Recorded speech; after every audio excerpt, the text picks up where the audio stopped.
With Phil stumbling drunkenly out of his bed, appearing in his head all the things he's wanting to be said. 19 minutes of Phil to Phil, with so much time to kill. He promised chill, but all he does instead is beg and show. The stream's online and straight away begins to whine, but always fine as long as Shad's benign and doesn't step out of line.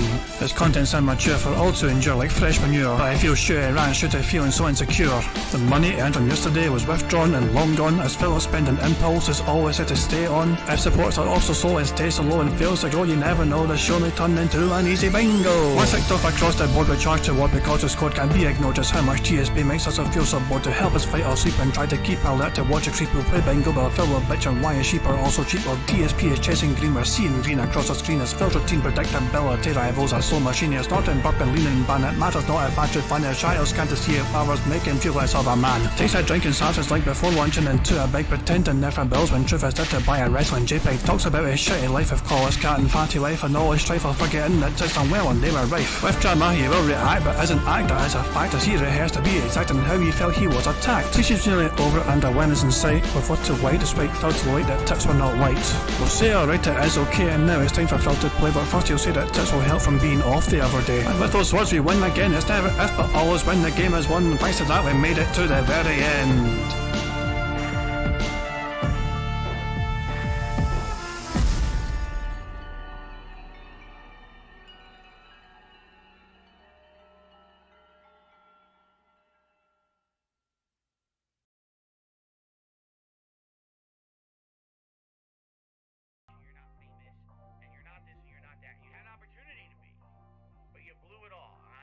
Hey guys, King Jet here, and welcome to DSP Bingo for what is today, Friday the 4th of November 2022. Now, I understand there might be some split loyalties here, and that's perfectly okay. Meerkat, that mad lad whose music you're hearing right now, is currently streaming, if you're not aware, and he's been streaming for like an hour or so at least, you know. The link to his stream right now is going to be in chat if you wish to give him some love and appreciation. I'm going to give him a wee like myself because I do support my fellow detractors and all. So he's a good guy, he's a good sound guy, so there you go. But yeah, I understand there might be some split loyalties today, but the last thing I want to do is try and, you know, force people to try and make a choice, whatever. It's okay if people like, you know, it's okay, it's all about supporting our fellow detractors at the end of the day. So yeah, and I'm not sure how long Meerkat's going to go on for. I'm not sure if he's going to cover the stream at all, the podcast today, I'm not sure. But yeah, I just thought I'd point out you guys that Meerkat himself is live right now. Hey Prophet, how you doing, pal? And yeah, also I'm happy for people to stay here if they are wish to, you know, but I'm just kind of pointing out as an option for you guys if you so wish as well. Couple of wee things. I wasn't sure if I was going to do the stream today. I am not feeling fantastic. I don't know what's up with me. I'm having one of those kind of strange kind of days where I just wasn't feeling right. It's funny, you know, because I wasn't working today. I was going to go to see my mum today. Have a wee lunch with her or something, but I got as far as Glasgow and I thought, you know what, I'm not feeling right. I just had to say, look, can I try next week instead? I'll just try it next week instead. I'm not feeling right today, and just went straight back home and just fucking went to bed. I don't know, I don't feel sick or anything, I just feel off, if that makes fucking sense. And I wasn't sure if I was, but at the end of the day though, I just thought, you know what, fuck it, we'll just get on with it. So I've no went today or anything. It's like 6 PM in the UK almost. Not a thing today. I just don't feel hungry. I don't know what the fuck's up with me. Strange, because I'm a fat bastard. If there's one thing I usually like, I do like to eat. But not one, you know, crumb of food has been consumed today by me, and I still don't know. I don't feel like eating, but my stomach's telling me otherwise, if that makes sense. I don't feel like I want to eat, but my stomach is rumbling, so I'll get something sorted out. Bottom line is, this might not be the most accomplished of, you know, big bingos today by me. I might be a bit all over the place. I'm just not feeling too normal, I guess. I don't know. But yeah, just a word of warning if I'm a bit all over the place today. Maybe it's just because it's the way I'm feeling, I don't know. But I'll do my best to not do a DSP. I'm not going to try and take it out on chat or anything. I'm just giving you guys a heads up in case I'm a bit fucking all over the place today. So, Phil is live, he's here. He has lost some members. He's down to 885 members. Would you look at that? Beautiful little number. He is losing them more and more. The tracker was going to originally say is going to drop down to 800 and originally it was going to be about 808. Well, actually, hang on. That's tracker. Yeah, today's 11th of November. Yeah. Sorry, the 4th of November. Hang on, is it? Yeah, hang on, what's Phil playing today? I'm very confused here, hang on. Okay, you know what I'm saying though. He's down to 885 members, boo fucking for Phil. And today he's playing a Plague Tale, a Requiem on a day stream, and a night stream is playing more Call of Duty. He's playing a Call of Duty. Phil has effectively another 2 weeks to hit his members goal, in my opinion. Yeah, the piece of piece tracker is incredible. I love the piece of piece tracker. Bradbury is saying how detailed is a spreadsheet. You have no idea. There's some things in the spreadsheet even I'm discovering still. The daily summary is a brand new page that he recently added to try and condense all the information you get from the dashboard. This has a lot of information on it by itself, but he made this daily summary page to try and condense all that information so it's just more user friendly. You got a game analysis section on here where he talks about how well the game's performed tips wise, like which game had, you know, any particular game, the top tip that game had received and the total tips that game received as well, and it breaks it all down there. And then you got a tips analysis page where it also tips. It breaks down the people tipping them, and you know how many tips he's received overall, how many of these are troll tips, for example, how many were recorded tips, and you know everything else. It's crazy the amount of information is on this tracker. You've got your trending, your tips trend, how well. This is kind of, as I've been saying, there's so much information on the spreadsheet for detractors to enjoy and use. You've got your YouTube analysis, you know, where you're talking about, you know, super chats, whatever, YouTube revenue, your gross revenue for YouTube in general, your trend and all that nonsense. And this is an incredible amount of detail for detractors to pour over and to look over. It's just one of those things as well. Even Patreon, which is not the easiest thing to track in the world, you know, but sometimes, well, there you go. This is as high as it's been in a while. I had a quite high peak there for $458 at the end of October there. $458. He's down to $414 again, but it's quite high. It was down in the 300s before, the low 300s, and even dipped below 300 at one point. But there you go. Piece of piece is Piece of piece is the person responsible for the tracker. Yeah, he's even got old Twitch information, which is also kind of, you know, historical now more than anything else. And of course the bank leaks. My favourite part of the tracker is the bank leak data. I love going back to it and pouring over it. This little baby is what got me back into detracting properly and actually doing videos on Villa. Not actually, you know, before then I was just detracted just on the sidelines. But seeing this tracker and trying to compare, like, I can, like, what if I went back to, you know, this fucking date and Phil said something like strange, like I don't need money for this and that, and I can fucking say, hang on a second, he spent this money and this and that. Or Phil pretended to spend this and that on a bill, but the fucking tracker shows it was actually this. So yeah, the tracker is top tier. The tractor materials, it's an absolute fucking invaluable source of information. So Phil is live right now. He's sitting on a stream. He's just saying good morning to people. His stream is filling up. He's got 87 people on his fucking stream right now. Just, it's all filling up. Slowly but surely. I am going to spin the wheel and pick something for our bingo card for today. Hopefully we get a full house today. A full house on a bingo card will make me feel better, in my opinion. Let's see.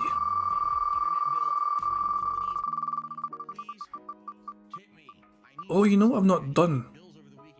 Positive. Good choice. But you know what I forgot to do? I forgot to add meaningful to the list. I forgot to add meaningful back to the list. I was going to add it to the full list, but I completely forgot to do that. So, we have no meaningful. Today's word is positive. So, fuck it. Oops, that's my fault.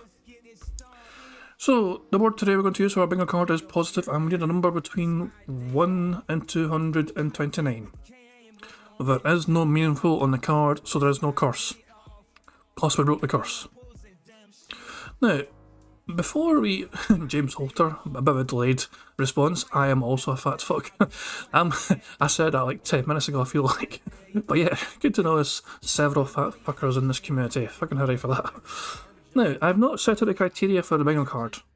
Profit, that's not the real profit. The real profit would have said 69. I think I should unwrench that profit because that's clearly not the real profit. I was going to say, I've looked at some criteria for numbers before people start spamming numbers in the fucking chat. I was going to say the number needs to contain the number 4. So the first number in chat I see with number 4 out between 1 and 229 is a card I'll use for today's bingo card, and Gregory Lake is the first one I've seen in there. He had 164. So the 164th bingo card will be the one we used for today's bingo. About your eyes, it's going to be a bit flashy. Oops, I went too far by one, hang on a second. There we go, the bingo card we have got for today's bingo is on the left hand side. We've got Phil saying wrong, members, wow, you guys, and positive. We've got him saying it is what it is, him clearing his throat, him saying necessarily, sound good, and alright. Him saying react, him doing a years ago story, him snorting, him saying detractors or trolls, and him butchering a word. Then we've got him doing a leaning ban, him getting at least $15+ in tips for the podcast section, him saying on demand, time, and him giving a thumbs up. And finally, him saying life, here's the thing, no exaggeration, addition, and what I mean by that is, I think this is a really good card. I know I say that kind of thing all the time, but genuinely, I can easily see all these things happening on today's podcast. This is a very strong card, and we have a good chance of somebody winning at bingo today, in my humblest of opinions. I'm going to save this card right now, before I forget to, because one time I forgot to. I've never forgotten. I've never forgiven myself for that one time, where I completely forgot to save the card. Ooh, it was an embarrassing day. There we go, the card has been fucking saved. Agreeable Compliments is worried about it is what it is. He did say it the other day, to be fair. He actually did say that. Oh, the last bingo we had. It wasn't part of a card, but I do remember him saying it is what it is. There are some particular Phil phrases when he says it, even if it's not part of a card, it just sticks in my head. You know how like when Phil says robust, you just naturally fucking laugh because of Shinko, essentially. But it's one of those things when Phil says something, it'll just stick in your head, even if you don't need to hear it, essentially. Like, it's not, not necessary for bingo purposes. But the card's been saved, fucking hooray for that. And Phil's, if you think God of War 2018 was just a cinematic game, you didn't play it, so someone's having a go at Phil. But, Drax in this chat saying God of War is just going to be another cinematic game, which is unfortunately the PlayStation brand at the moment. And Phil was fucking having the right go at him for that. How dare anyone have a fucking opinion in a game which differs from Phil? Just Jesus Christ, man. The guy's not. It's like everyone's allowed to have their own fucking opinions on these fucking games. Phil like fucking takes us some kind of straight off. Fuck, we have mods. Eternal Napalm is on Phil's stream, so a leaning ban might be difficult. Okay.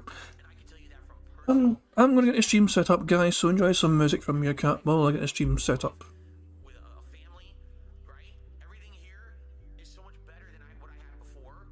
Why? Because I'm a positive person. That's why. I never would have gotten to where I am today if I just sat there constantly being negative, being angry, being upset, being jealous, crapping on stuff, shitting on stuff, hating me.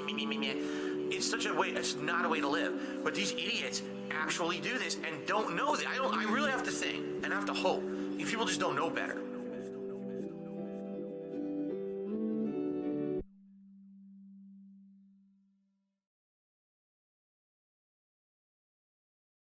I'm not a children's entertainer because I'm not a Muppet. I'm not here to play a character. I'm not here to pretend that I'm something that I'm not. I don't dye my hair. I don't act stupidly constantly to get attention from children. I don't do stupid pranks. You know what I mean? I don't cause drama. I'm here just to play games and have fun. I'm a legitimate gamer. Big up Skier Cat. I need banana, tasty banana. Put banana in my mouth, tasty banana. I need banana, tasty banana. Please the peel it comes in the milk. Put banana in my mouth, squeeze banana.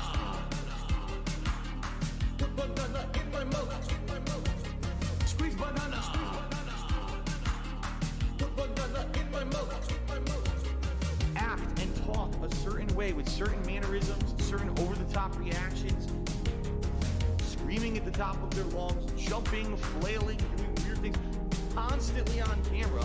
I need banana, tasty banana. Put banana in my mouth, tasty banana. I need banana, tasty banana. Please the peel it comes in the milk. Put banana in my mouth, squeeze banana. Put banana in my mouth, squeeze banana. Put banana in my mouth. I need banana, tasty banana.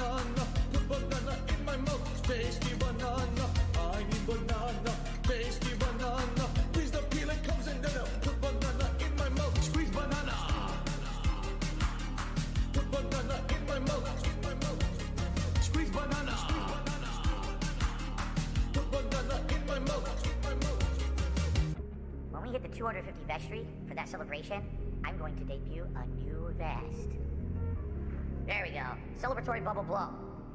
Very nice. There's bubbles everywhere. There's bubbles all over my PlayStation 4 controller. There's bubbles on my microphone stand. There's bubbles everywhere tonight. It's out of control tonight.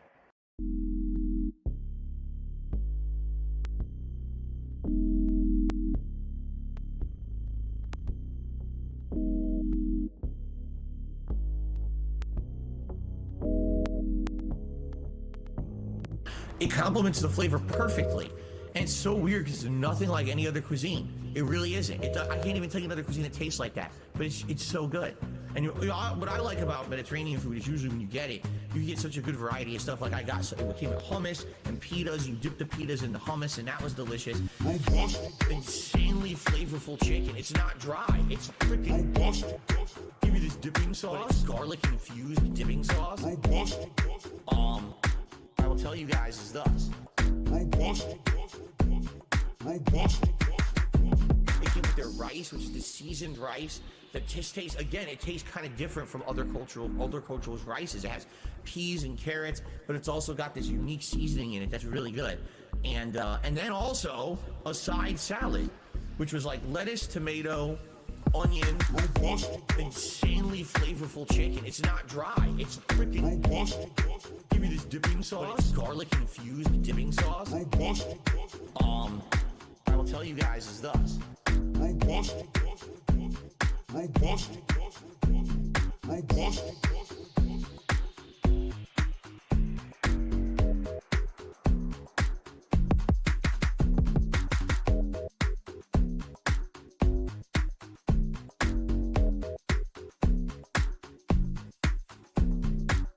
We went and got dinner. Now, this was a double-edged sword. Why do I say I'm not a children's entertainer? Because I'm not a Muppet. I'm not here to play a character. I'm not here to pretend that I'm something that I'm not. I don't dye my hair. I don't act stupidly constantly to get attention from children. I don't do stupid pranks. You know what I mean? I don't cause drama. I'm here just to play games and have fun. I'm a legitimate gamer. Big ups to your dad. I need banana, tasty banana. Put banana in my mouth, tasty banana. I need banana, tasty banana. Please the peel it comes in, then put banana in my mouth. Squeeze banana. Put banana in my mouth. Squeeze banana. Put banana in my mouth. Act and talk a certain way with certain mannerisms, certain over-the-top reactions. Screaming at the top of their lungs, jumping, flailing, doing weird things, constantly on camera. I need banana, tasty banana. Put banana in my mouth, tasty banana. I need banana, tasty banana. Please the peel it comes in, then put banana in my mouth. Squeeze banana. Put banana in my mouth. Squeeze banana. Put banana in my mouth. I need banana, tasty banana. Put banana in my mouth, tasty banana. I need banana, tasty banana. Please the peel it comes in, then put banana in my mouth. Squeeze banana. Put banana in my mouth. Squeeze banana. Put banana in my mouth. When we hit the 250 vestry for that celebration, I'm going to debut a new vest. There we go. Celebratory bubble blow. Very nice. There's bubbles everywhere. There's bubbles all over my PlayStation 4 controller. There's bubbles on my microphone stand. There's bubbles everywhere tonight. It's out of control. Like exploding in the stream chat. People who, they pretend like they support me. They pretend like they're positive, and they're not. They're shitheads. They sit here and they sneak this, and they say underhanded things. They try to literally bring up either detractor memes or literal drama shit every day. They do it on purpose so that they can try to derail the shit that I'm doing on my streams, you know? And it just gets to the point where it's so frustrating. I just want to have fun, man. I really just want to fucking have fun. That's it. That's all I want to do is have fun with you guys. Fun. Way more fun. I just want to have fun. Way more fun. Money. Yeah. Money. Oh, money. Yeah. Money. Thank you very much to Eric K, who sent a super sticker. It looks like a pear with a headband bowing in thanks. It says thank you behind him, so I assume it's a pear. But yeah, thank you for the pair that's bowing nicely and saying thank you. Oh shit, Phil's going live. Thank you very much for super chat. I appreciate it. Eric K, that's very nice of you. Phil's going live. You guys know the drill. Tag me in chat in case I miss anything on the bingo. Okay, Phil. It feels like Phil's actually early, but he's not. He's actually fucking due to start. Actually, he's a bit late. Actually, now I think about it. But anyway, guys, harass me in chat. Tag me in chat in case I miss anything on the card. Good luck, guys. Fingers crossed. Here we fucking go. Let's get a full house today. Let's fucking get this shit. Also, let's play the music again. There you go.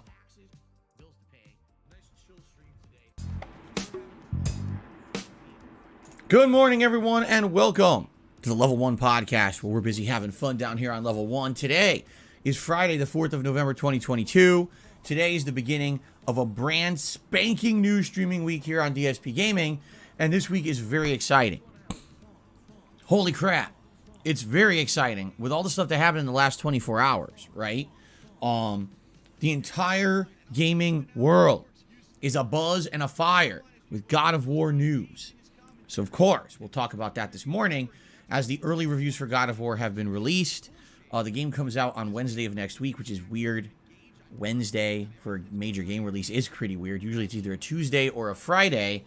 I have absolutely no idea why they chose a Wednesday. They want to be different, I guess. But everyone's excited. Everyone.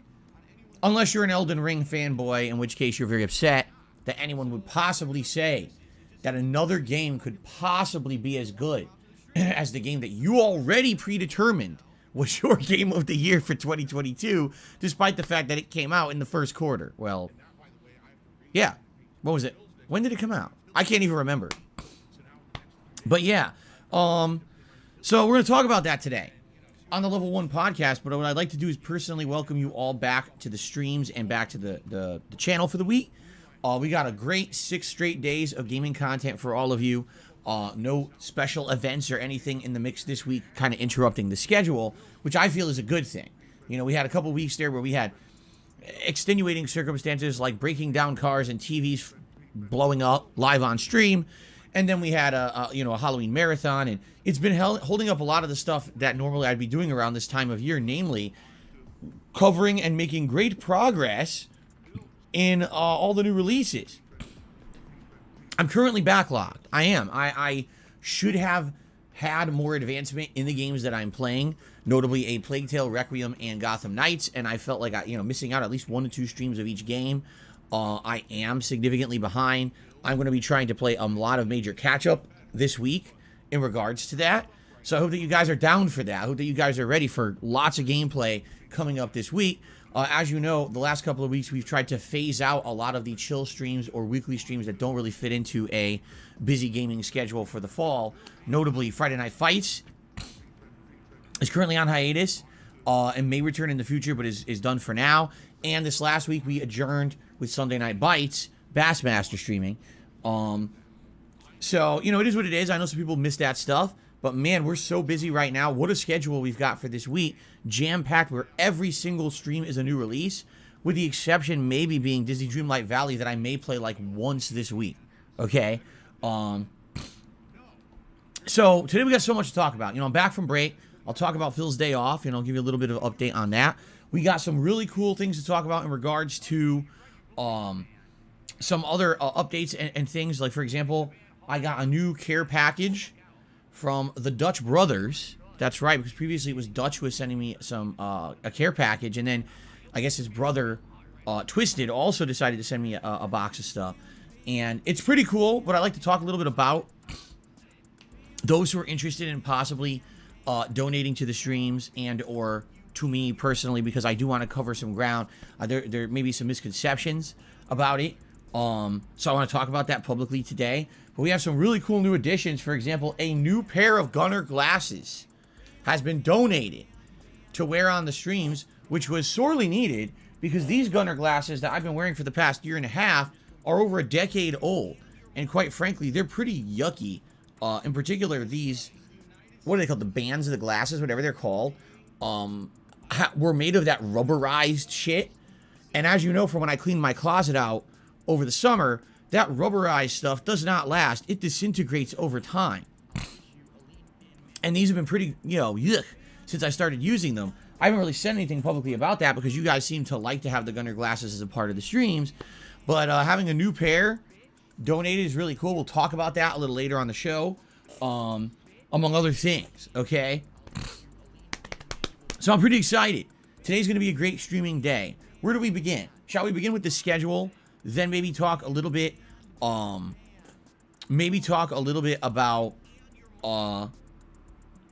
my day off, talk a little bit about the care packages, and then get to news. I guess we'll go in that order. So let's do the schedule first. Let's get that out of the way, okay?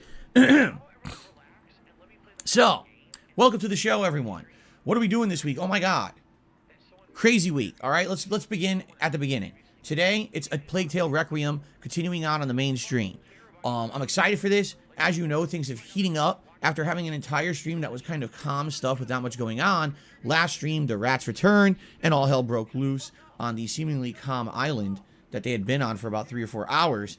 And now, it looks like everything's falling apart. Like the whole island is infested. Okay? So, I'm excited to see how it goes today. But man, it went from really nice, calm to dark, destructive, plague-ridden, fucked up stuff. So let's see how it goes today. I'm thinking 2 more streams to beat the game. At this point, I did the math. I'm around 16 to 17 hours into it. And most people are saying it's around that 20-hour sweet spot to beat it. But some people are saying it takes a little bit longer. Like someone said around 22. So if that's the case, then today and probably one more major stream. So there you go. Now, ladies and gentlemen, I'm excited for that. I understand that many of you are not excited for it. You guys are like, oh, Plague Tale's like 2 weeks old. Oh, I get it. The game came out over 2 weeks ago. I should have been playing it all along. I didn't get to play it as much as I wanted. Keep in mind, I was trying to wrap up certain playthroughs that were kind of lingering, which we did, which is good. And also then extenuating circumstances happened, right? And I'm sorry for that. I wanted to have this game beaten probably last week would have been perfect. And I know that many people who wanted to see the game, done or played more quickly at a more rapid pace are upset. I hear you. I'm sorry about that. Usually I do get through these games more quickly. This is just a weird case where, number one, a lot released in a short period of time, and number two, a bunch of stuff happened that delayed me. Okay, and I'm sorry for that. As I told you guys, my goal this week is to beat it this week for sure. I need to finish Plague Tale so we can move on, because there's 2 new releases coming out later in the week we're about to talk about, and I've got my ongoing coverage of Gotham Knights, and I've got my ongoing coverage of Modern Warfare 2, so we absolutely need to start freeing up spots. Okay? Okay. So, that's today's main stream. Now, the late stream tonight, I'm very happy about. It's called Friday Night Firefights. What the hell is that? Well, it's Modern Warfare 2 multiplayer, which I've been absolutely craving. I've wanted to play Modern Warfare 2 multiplayer all week.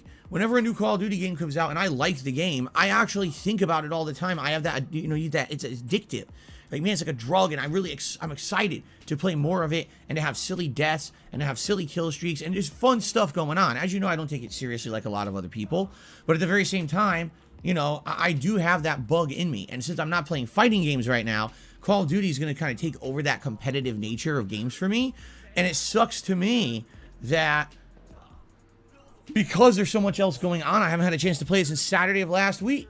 All right, so I'm very excited that I'm playing it tonight. And what I'd like to do, at least for as much as I can realistically do it. I'd like to play this on Friday nights. I'd like it to be an ongoing, excuse me. I'd like it to be an ongoing late night, once a week deal. So at least we're playing Modern Warfare at least once a week and trying to make progress and do unlocks and the like. Now, ideally, I'd like to play more than that. I'd like to play maybe 2-3 times a week even, if I can. But with all the new releases coming out, you don't know how feasible that's going to be. I'm definitely going to need a lot of these streams to keep up with the narrative of a lot of these games. So we'll see. But I absolutely would like to dedicate Friday nights, at least for money. Yeah, yeah. Money, money. Oh, money, money. Yeah, yeah. Money, money. Thank you very much, Black Mage, for super chat. It says he lied as easily as he breathed. Yeah, Phil fucking, it comes natural to him. I don't even think Phil has to fucking think too much anymore about what he's saying as lies. It comes so fucking natural to him to lie all the time. Also, I think he absolutely butchered that fucking word, dedicate. Yeah, Daniel Dan heard it as well. Dedicate or whatever. Let's hear it again. Games, so we'll see. But I absolutely would like to dedicate Friday. Dedicate. Okay, yeah, we both heard the same goddamn thing. Dedicate. He already butchered a word anyway before that, but there's absolute genuine confirmation, if you ever want it, that he has butchered a word on the stream today already. So, dedicate. What the hell? But yeah, strong start to Bingo. Phil started 14 times already. We're 11 snorts away from a full house. But keep in mind, as the stream goes on, Phil's snorts tend to dry up. So I think the best chance of getting snorts go hit is if he has literally just woke up and he's not like been busy in the morning before starting his goddamn podcast. Because generally we get so many snorts when it happens. When Phil's busy in the morning and he's got to take care of things before the stream, he tends to have already got all those snorts at the system primarily, and we don't come close. So this is a good chance of getting at least one free space with the snorts. Maybe we can get 2 free spaces if we hit the lights go. I'm just saying. Nights, at least for now, to Modern Warfare 2. Okay. Big Papa Phil says, would Friday Night Firefights be a good alternative for people who used to watch Friday Night Fights? Well, let me put it this way. It's going to be the same premise. It's going to be completely different gameplay. Don't get me wrong. But it's going to be the same premise. Me playing the competitive nature, trying to get better, trying to hold my own. Yes, there's going to be rage at lag. Yes, there's going to be a lot of losses and deaths, and I'm going to be upset about it. At the same time, there's going to be progress as I make unlocks and I explore new stuff. There'll be fun interactions with the audience. It's similar, but certainly the one thing that'll be lost is you're not going to see me be an expert at the game. I was an expert at Classic Street Fighter. I don't claim to be anything like that in Call of Duty. Are you crazy? I haven't really played Call of Duty actively in years. This is going to be my effort to kind of get back into it. Maybe at long term I'll be better at the game. Right now I know I suck at it. I mean, everyone's been playing this game nonstop for a week. I played it twice. So, I'm going to get my ass handed to me until I start getting unlocks and things. And that's perfectly fine. I might still have a good time. And, let me put it this way. If you're a previous viewer of Friday Night Fights, you liked the competitive nature of those streams, give it a shot tonight. Come to the late stream, 6:45 p.m. Pacific time. See if you like it. If it's not your cup of tea, that's perfectly fine. But come on by, chill, and see if you like it. Fair enough? Okay, tomorrow, Gotham Knights continues. I played Gotham Knights the other day. I actually had a great time with it. Still enjoying the game a lot. Looking forward to more, as we unlock more abilities and things for the certain superhero and their builds. Their builds are actually getting quite good now. Now they're becoming way more unique, where you've got, like, Batgirl, who has stealth and can go right through security cameras and things. You've got Robin, who's the ultimate sneaker. Like, he doesn't want to engage. He just wants to kind of do a lot of stealth takedowns because he's hard to detect. But then when he fights, he has crazy good combos. Nightwing, who has these crazy projectiles that do giant area of effect, elemental explosions. And then Red Hood, who now, since I leveled up his abilities last stream, now has these grapple combos that explode with cryo grenades and do all these chain reactions. Like, the characters are definitely differentiating themselves from each other the more you play the game. Maybe early on they all felt kind of the same, but now they definitely are feeling different. And it's to the point where I'm taking specific characters to specific missions based on the criteria of the missions because they fit it better. I like that. They put a lot of thought into this game, and I feel bad. I really do. The more that I play it, the more I feel bad that critics panned it. Oh, 5 out of 10. You didn't fucking play it. You rushed through it. You did not play this game. You're an asshole who got a review code and had to put out a review in 48 hours. You skipped all the meaningful stuff. You skipped through everything. Oh, gotta go. Well, look who just fucking said meaningful once more. This is why I feel like I want to put it back in the goddamn list. But all those doubters, all those critics that say meaningful was just a one-off and we got lucky that one fucking time. That he said it when we had to get him to say it. No. He is saying it more often than usual. This is why Gregor he's like, he's just trolling you, don't fucking believe him. Shit. We'll see what happens with meaningful, okay? Fucking, I hate that shit. Because the game so far is good. Even the story is getting better the more I play it. How is this bad?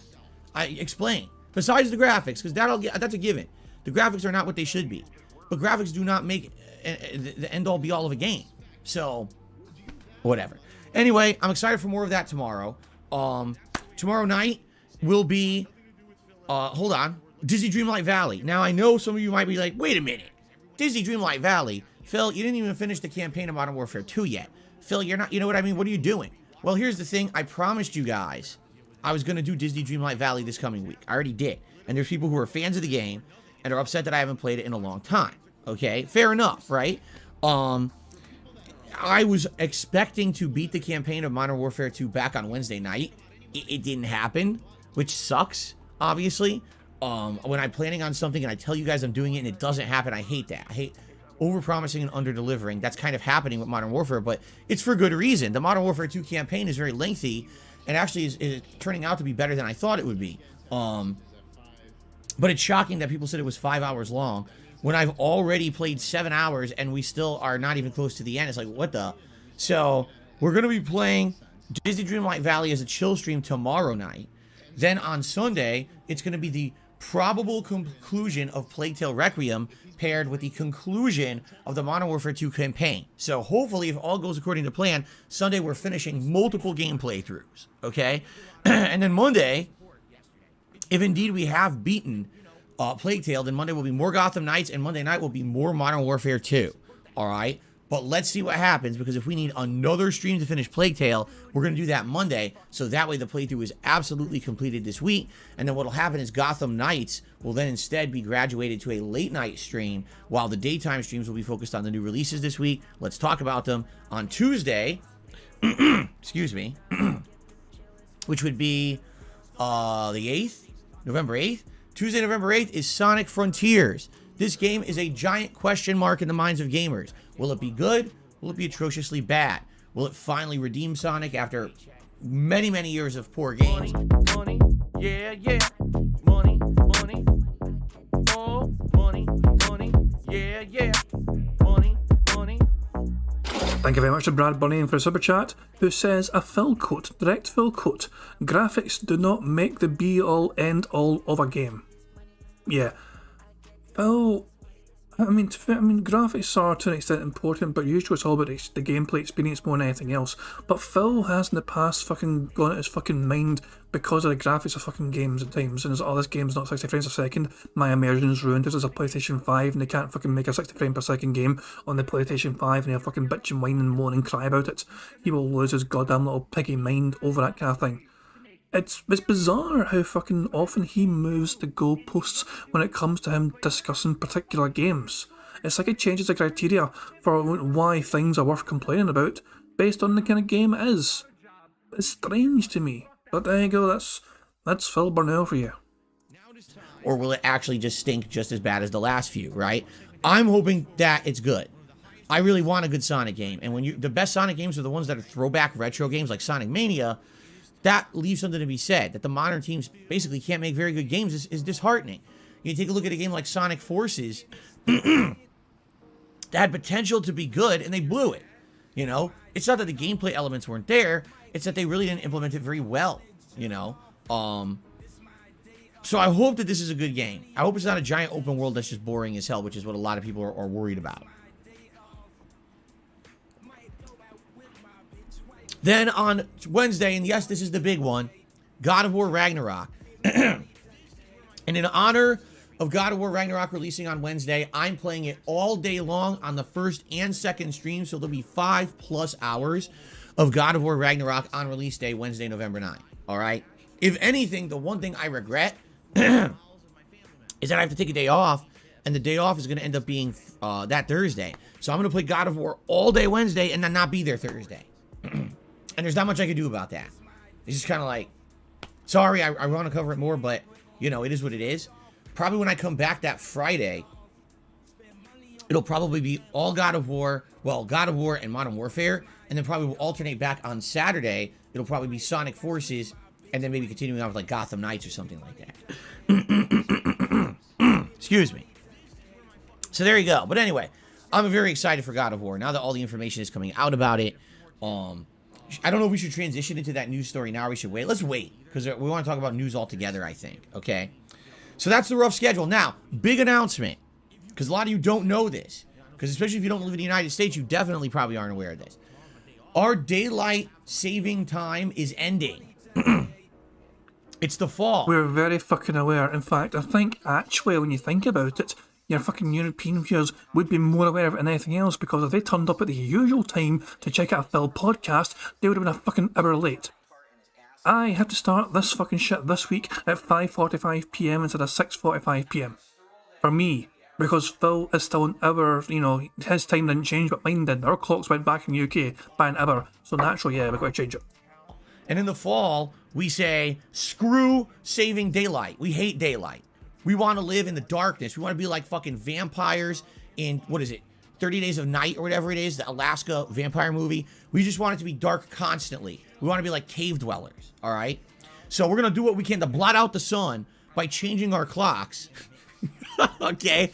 We put our clocks 1 hour back. It's called fall back, all right? So this is taking place on Sunday, November 6th, this Sunday. And when we do this, that means that all of my streams effectively will start 1 hour later than usual. I'm happy because I get an extra hour of sleep that night. And you know me, I'm 40 years old. I'm a very cranky old man. I'm very ugly. Look, I have all these wrinkles on my face. I have hair growing out of my ears. I need my ugly sleep.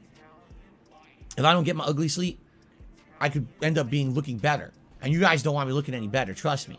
So I need that extra sleep, all right? So I'm going to get it. And my stream starting this Sunday will be an hour later. And I hope that people listen. And I'm going to talk about it today. I'm going to talk about it tomorrow. I want people to understand, I don't want people to be late on Sunday and then say, oh no, I missed an hour of Phil's podcast and I'm just here talking to myself. Do you know how upsetting it would be if I was here for the Level 1 podcast and I'm just talking to myself? I'd actually cry, I think. I think I'd actually sit here cry live on stream. And you guys don't want that. You guys care more about me. You don't want to see me be emotionally upset on stream, do you? So please make note that the clocks are changing here, or else you're going to make me cry on Sunday, and I don't want to do that. So there you go.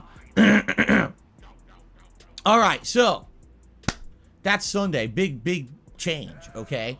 And then, of course, our daylight saving time here is so weird. It lasts most of the year. I think this is only till like March, and then it goes back. But what they're actually doing here in the United States is they're trying to outlaw it, because this practice has absolutely no viable purpose anymore in the United States. It doesn't do anything. It's something that's such an archaic practice, but we just kept doing it because we're lazy idiots, and we don't actually realize that things become outdated. We don't need them anymore. Much like most of our laws that don't have any modern application anymore, but we pretend like they do.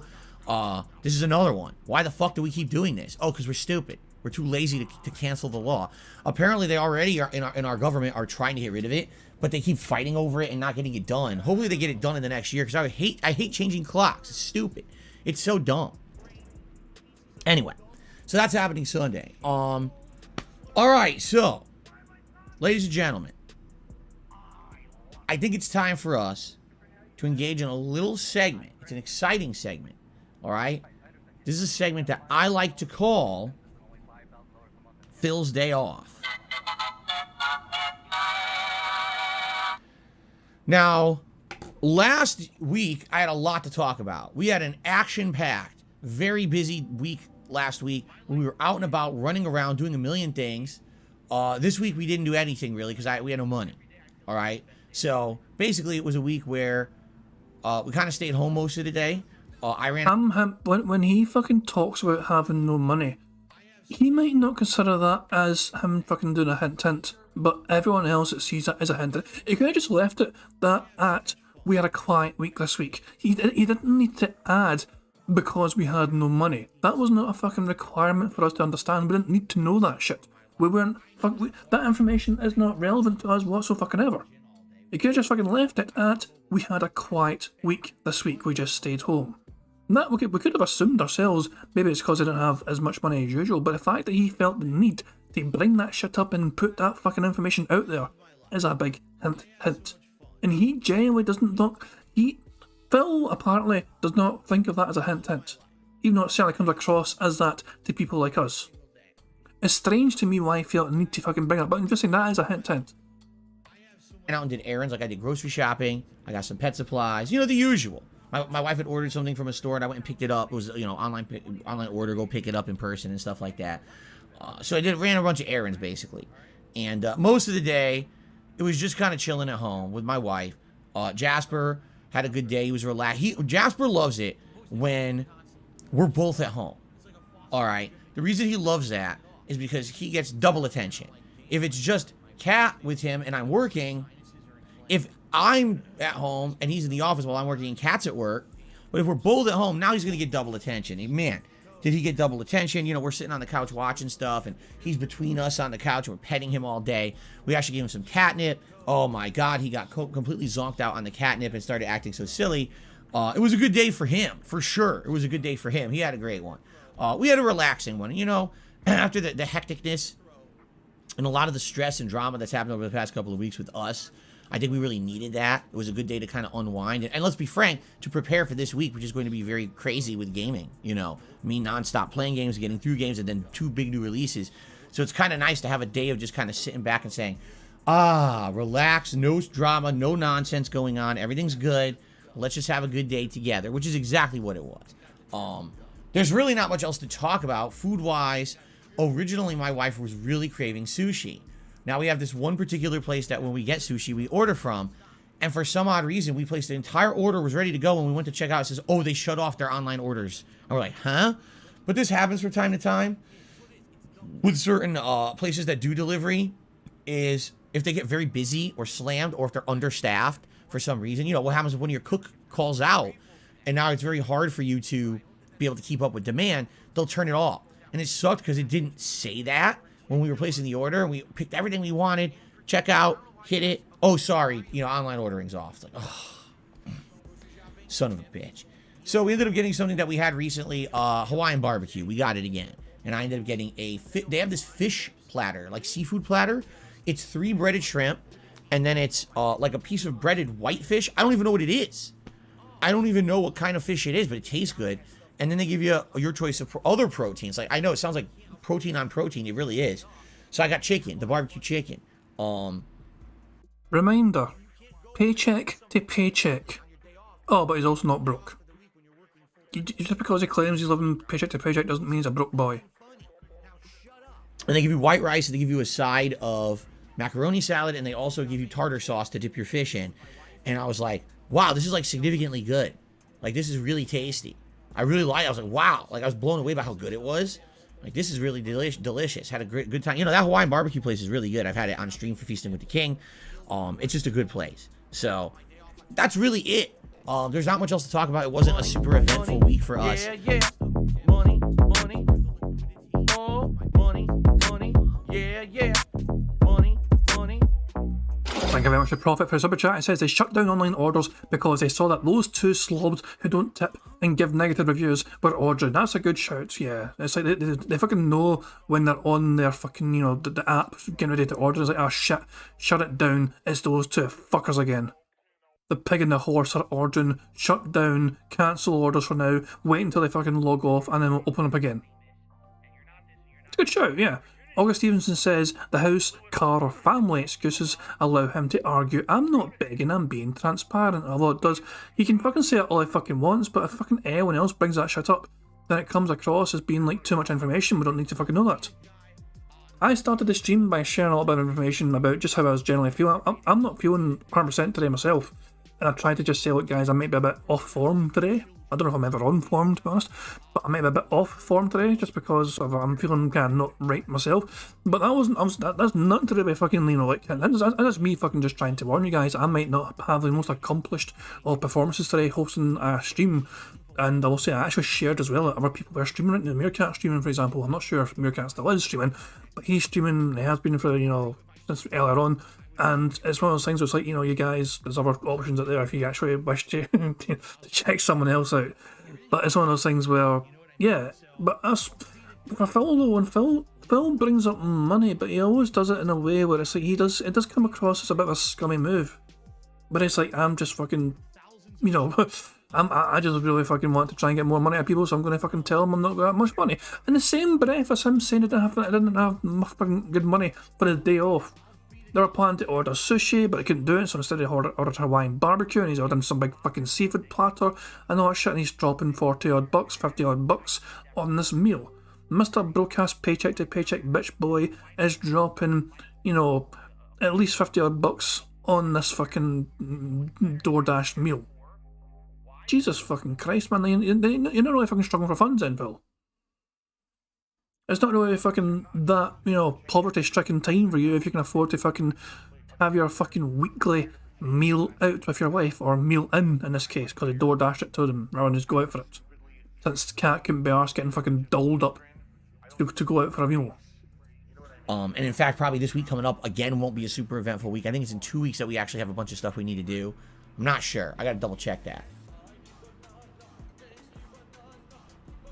So nothing extra special or anything like that. So what do we want to talk about next? I know what we should talk about. First of all, on my day off, I made 2 YouTube shorts for you guys. All right. Last week I didn't get to do it. I was so busy out and about, didn't have any time for myself. This week I had some time. And I was like, let's do some YouTube shorts. So I put out 2 YouTube shorts, and I'm gonna be honest with you. Exactly the opposite of what I expected to happen happened. One short did pretty good, and one short didn't do so good. And the one that did good was the one I didn't think would do good. So the first short that I did was basically... Let's check this out, guys. Let's also check this out and see for ourselves what Phil was talking about. I have a feeling I know what he's talking about, though. I think he was expecting him muting himself at the start of his fucking thing. In fact, we can see him right here. Oh, actually not. I'm surprised. This actually has double reviews. See, I'm not surprised this epic fail from him starting the fucking Halloween stream done quite well, because it was the only actual entertaining part of his fucking marathon. That 12-hour marathon. Yeah. Money. Oh, money. Yeah. Money. Thank you very much to Mefbear for a tip. He says, this troglodyte is proud of stroking and pleasing the pussy, but he dodged lianas like he was Neo dodging fucking bullets. Yeah, that's a very good fucking point. Phil was very uncomfortable any time fucking Liana presented herself. And again, she did openly present herself a couple of times to try and entice Phil to do something, and Phil was like, nah, I'm busy filming my fucking thing for my channel. Most guys would have just fucking dropped the goddamn camera and just fucking, okay, honey. It's like the fucking... Liana was a precursor to the towel challenge. You guys ever hear the towel challenge? Like if a girlfriend, a girlfriend was like recording herself, going up to a boyfriend and dropping her towel and seeing his reaction. And most reactions are like the guy says, okay, straight into it, like, okay, let's go. Just immediate, they'll just stop what they're fucking doing, like stop playing a game or stop whatever, they'll just immediately fucking just go for it. And that's like the towel challenge. I was fucking trending for a wee while. But Phil, when presented with this opportunity from Liana time and time again, he just fucking kept on going. He just basically turned the camera away from her and just kept doing what he was fucking doing, recording whatever fucking thing he was doing for his dumbass fucking YouTube channel. But yeah, Phil, what's actually, so we know this one. We know this short because Phil, how to utterly botch a Halloween costume reveal. He's a pro at this. Hashtag shorts, hashtag Halloween, hashtag botch. So the one that got actual fucking good numbers was that one. But he was expecting this one. The time Ghost forgot how to ghost. Been a while. He was wanting this one to do better than expected, and it didn't do it. I'm not even going to bother checking out fucking short, so I was just kind of curious myself what he was talking about. So let's see how Phil breaks this down and why he's surprised at us. Basically clipping when I started with my Halloween event, and I was doing this very podcast, and I was here, and I revealed my Halloween costume as Ken Masters from Street Fighter 2, and I muted my mic like an idiot. So basically the introduction to the show was something like this. That means it's like 2 o'clock in the morning there. So now, when you start reading them, you start looking at it, and it doesn't make any sense why he's even texting. And it's not even coherent. So you start wondering if the guy was, like, if he's been drinking and texting. Literally what you just saw was basically the opening of the show. And people were laughing at me and saying, wow, you totally blew it because you muted your mic, and this would have been like your big reveal of your Halloween costume. Now, the good news is the Halloween costume looked absolutely ridiculous, and many people liked it anyway, so it didn't really matter. But I had an elaborate opening. I was posing. I was like, I'm the masterpiece, Ken Masters, also known as Ken Kniff from Connecticut. I was like all these references to my past from like my early years on YouTube when I used to make these references playing old Street Fighter and stuff, and literally no one heard them because I'm a complete idiot. Okay, so in this YouTube short, I highlighted that moment, and I actually realized something. You can dub over your YouTube shorts, which I didn't know. I was looking at the options at the bottom. There's not a lot. There's like text, dubbing, and there's another one. There's like 3 options you can do for a YouTube short. I said I can dub over this. Now here's a giant segment where it's silent. I'm an idiot. So I dubbed over it, making fun of myself, basically like doing commentary on myself, making fun of myself. And so I released it, and I'm here thinking this isn't going to be anything big. People will be like, yeah, whatever, it's stupid. People liked it. I got at least Money, yeah, yeah. Money, money. Oh, money, money. Yeah, yeah. Money, money. Thank you very much to Yami Jackie for Super Chat. It says, Ayo, finally made it. What did I miss? Not much. Phil had an uneventful day off because he apparently didn't have enough money to do whatever he wanted to do on his day off. But then he came home and they were going to order sushi. But the sushi place closed last second because he realised he was ordering, and so they cancelled the order last second. So they had Hawaiian barbecue instead. Not enough money, broke boy, but still ordered a 50 odd bucks, 60 odd bucks at least Hawaiian barbecue meal. He had a seafood platter sort of dish. That's essentially it so far. Plus he's talking about, YouTube's right now. He's talking about fucking YouTube snorts and how one video done better than ever, and he's surprised at that. There you go. Also, sadly, Phil stopped snorting. He had so many snorts early on, but now he seems to have dried up the snorts. We need 25 for a free space. I mean, 100 likes for a free space as well. And their card, like today we might need it. Just saying, because there's a couple of things on that card which I'm confident for a lot of them, but I'm not sure if he's going to lean somebody because he's got mods in his chat helping him. We'll have to wait and see. So that's kind of what I'm missing anyway. Low tier Jad says, rewind the stream, I'm not going to repeat myself. No. I'll try and break it down what's happened so far. I'm not going to fucking be like goddamn LTGs, no way. the last time I checked, it got over 1,000 views, which is, it's good for a YouTube short. You know, my YouTube shorts don't usually get that much attention, typically because my shorts are just a schedule. So usually when I release a YouTube short, at most it'll get like a few hundred views. It's not a big deal. This one ended up getting over 1,000 views in less than 24 hours, and I was like, whoa. Like, I was shocked that it did that well, because I didn't think it was that good.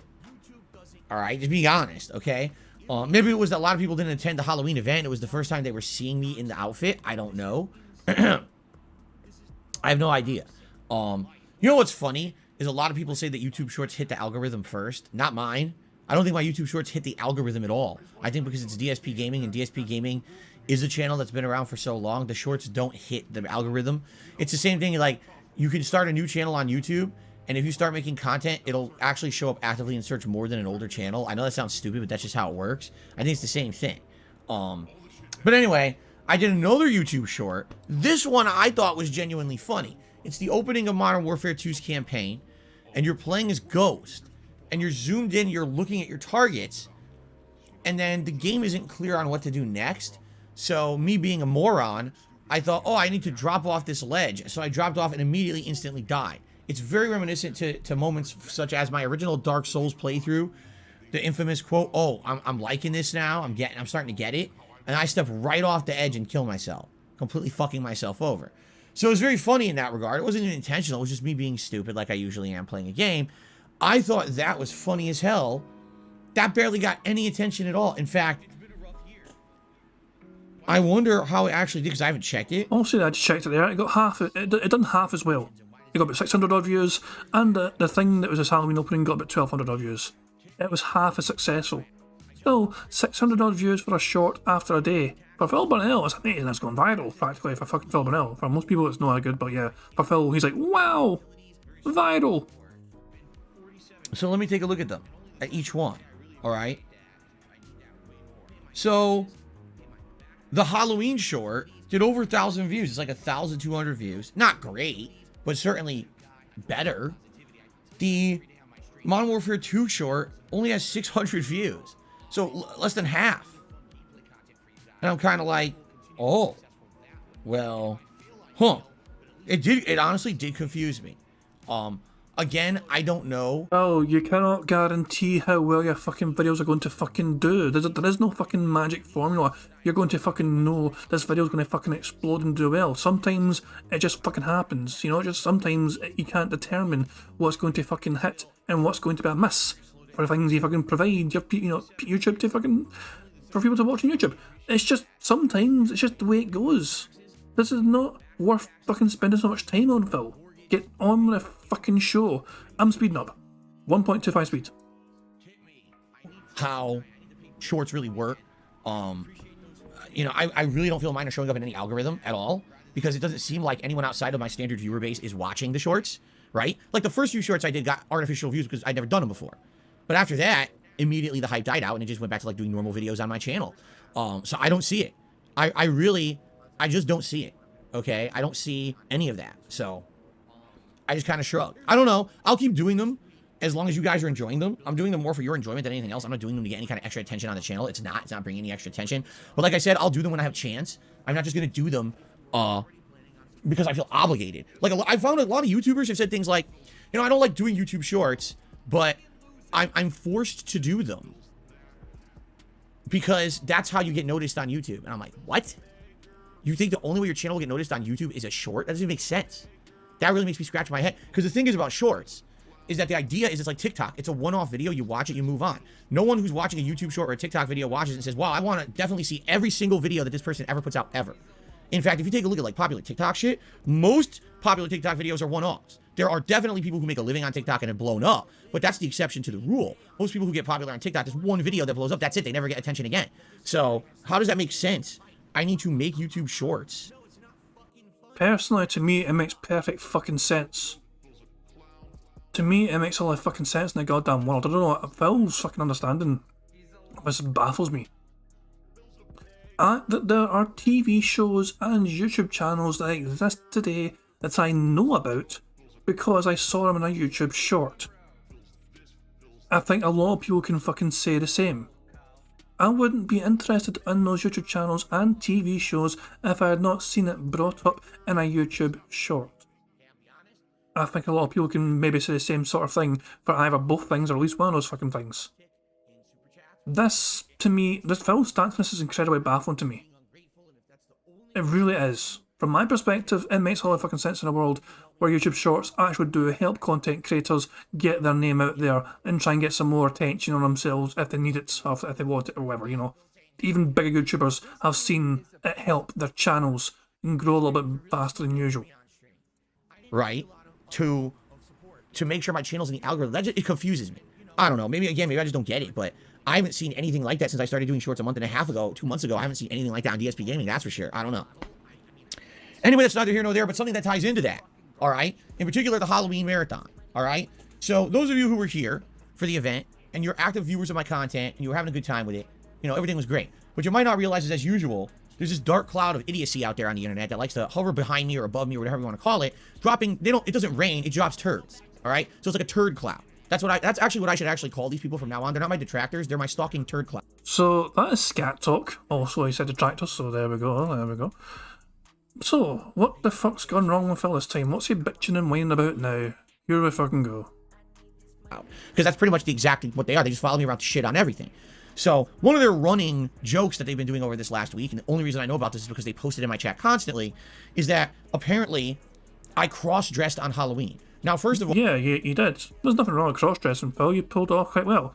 Hillary Clinton was is a very famous figure in American political history. Well, even if I had cross-dressed on Halloween, there's nothing wrong with that. At all. There's nothing wrong with that. People who do it... Then why were you banning people in your chat who fucking thought you were cross-dressing? You took so much fucking offence to that, Phil. It's fine. There's nothing to be said as bad about it. It's funny because the people who are, like, making jokes about this are acting like it's some kind of a horrendous thing when it's not anymore. I don't even say anymore. It used to be viewed as a negative, weird thing. It's not a bad thing. There's entire fucking franchises based off of this. RuPaul's Drag Race and all kinds of shit. Like, what are you talking about? People do this constantly. This is not a big deal anymore. Really, it's not. It's acceptable to do it in 2022. All right? Now, in particular, what's funny is they're treating it like a negative towards me when it's definitely not a negative anyway, but I didn't even do it anyway. All right? What they've actually been saying, and this is what's funny, oh, you obviously bought a women's wig to wear on Halloween. It did really look like a women's wig. I'm not going to fucking say it didn't. It really did look like a women's wig. We can see again. I mean, let's see for ourselves, but it really did look like a women's wig. Let me fucking search DSP Gaming again. I don't know if what the fuck do I have to fucking go there? I could just click the fucking username right fucking there, but hang on. This is a women's wig, in my opinion. Hi everyone, I'm a complete idiot. I'm trying to do a big reveal for my Halloween. Oh, Phil, this is the fucking video where Phil dubbed over himself. Okay, this is the short. So the short he dubbed, I actually fucking put a voiceover for it. Fucking hell. That, to me, looks like a goddamn women's wig. I'm no expert on women's wigs. I'm not going to fucking pretend I understand what women's wigs look like. But when I see Phil in this outfit, it really does look like he's fucking cross-dressing as a woman. There's nothing wrong with that, but it's just not a great look for Phil. It really isn't. The wig looks feminine. The top, when he's sitting down, kind of looks feminine as well. Looks like one of those kind of low-cut kind of tops, which works quite well for a lot of women. So yeah, and Gregor likes saying, never seen a guy's hair like that. Maybe, well, how about this? Let's ask detractor women, specifically what they think. You know, women of the tractor world, like, you obviously as women can think to yourself, does this look like feminine hair? Is this like a woman's wig to you? Us guys might have a fucking flawed perspective because we're men and we don't know shit about fashion, I don't know. But there you go. But to me, this looks like a woman's wig. Yami Jackie says it is a woman's wig. Silent Weapon says pig in a wig. Fucking hell. Sadie says that's a woman's wig. Lol. Prophet, who's, you know, the biggest woman here. Yes, it is. It's a woman's wig. I'm sorry, Prophet. I couldn't help it. Greg Lex says, looks like a late night in Edinburgh. Heather P says, I really am not surprised he doesn't know the difference between drag, which is art form, and cross-dressing. Yeah, Phil just thrown it in there because he thinks it belongs. Clyde Dale says, as a long-haired hippie, that's not a man's hair. Clyde Dale giving us his own take on it. Leyland says that is definitely a wig. Well, we know it's a wig, Leyland. We know it's not Phil's natural fucking hair. Thanks Leyland, for making sure we're aware it's definitely a wig. Rear Shinden says he was trying to make this as a social issue. He doesn't realise that it was him that was a joke. Pretty much, yeah. Phil got so annoyed when he was called Phillery, but the fact is, it wasn't a good fucking look for him. Let's rewind this a bit just to see Phil's rant. It's not. It's acceptable to do it in 2022, all right?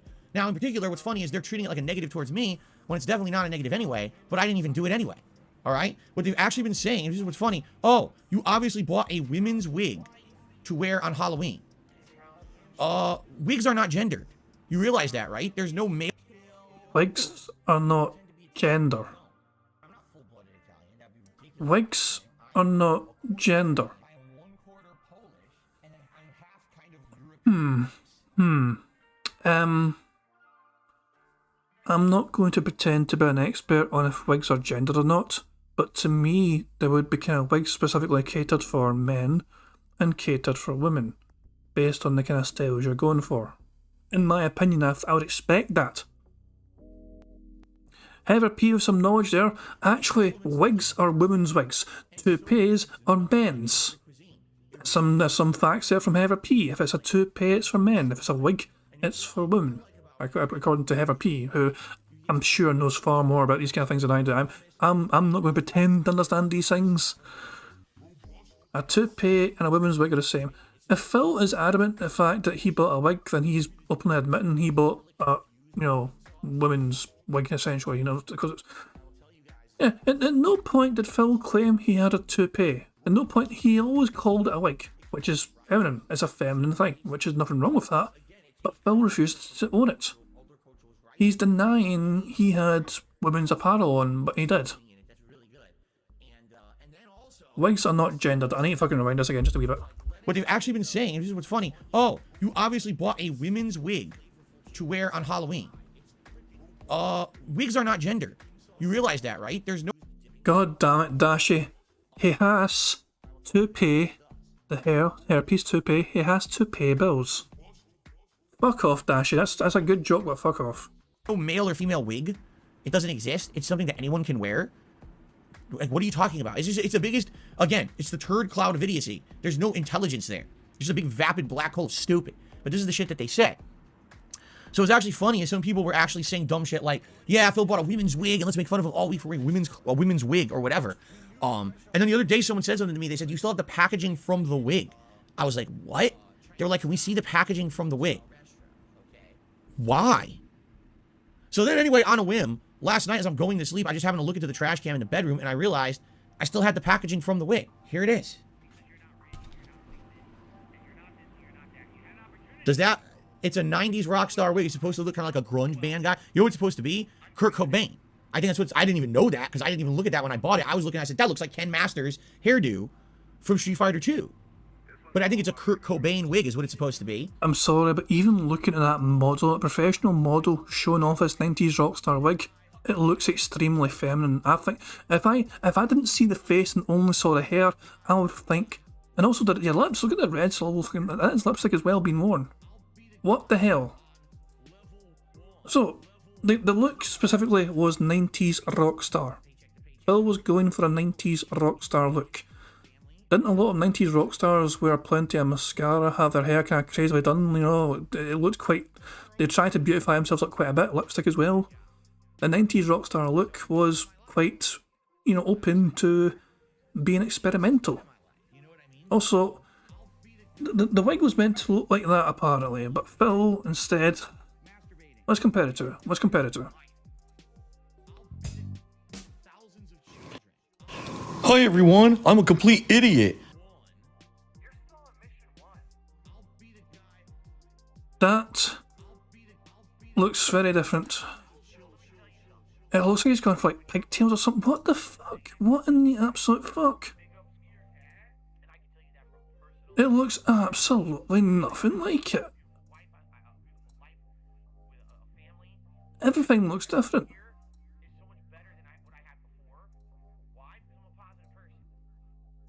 Did he wear it upside down or inside out? What in the hell happened?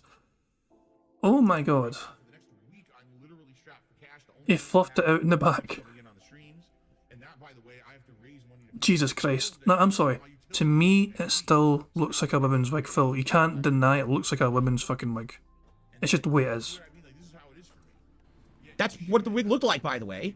I would actually say the wig had more hair than that, but that's what it was supposed to be. Who's Kurt Cobain? Wow, that's crazy. People don't even know. The head singer, the lead of Nirvana, the alternative grunge band in the 1990s, passed away, killed himself, actually, committed suicide. So there you have it. That's what I bought, because I thought, I'm looking at the picture, I was like, that definitely looks like, in fact, Ken has worn clothing similar to that in recent games as well. So I looked at it, I was like, wow, that definitely looks like Ken Masters. That's perfect. That guy's probably dressing as Ken Masters in the picture, right? So there you go. Are we excited now? What was the big deal about that? Well, again, the turd cloud is so full of stupid, and it follows me all around. I was like, what did that have to do with anything? In my opinion, still, Phil looked like he was cross-dressing, and there's nothing wrong with cross-dressing, it's just a strange idea, and it didn't work for Phil. Phil went for a Street Fighter character, it came across as Hillary Clinton. It's just the way it came across. Accept it, and deal with it, move on, Phil. If it bothers you as much, we're just going to keep fucking harassing you about it. We'll say harassing, we're just going to keep reminding you about it. Is it weird that Phil seems more appealing to the eyes as a woman than as a man? I'm not saying he was fucking bangable or anything, don't get me fucking wrong, it's just the fact of the matter that Phil seemed to be less hideous as a woman. Nothing. So now what I'm going to do, I'm going to put this back into the trash, and people can stop asking me dumb questions about dumb shit. Please, the Halloween event's over. Alright? You can stop talking about it and trying to create drama where it doesn't exist, because that's what they do in their turd cloud up there. They're little drama seekers, they're just trying to make shit up. So, there you go. Woohoo. And by the way, if it were a woman's wig, it still wouldn't fucking matter. It doesn't matter. It's 2022, you fucking dunces. I swear these people live like what is it, the 1950s? Anyway.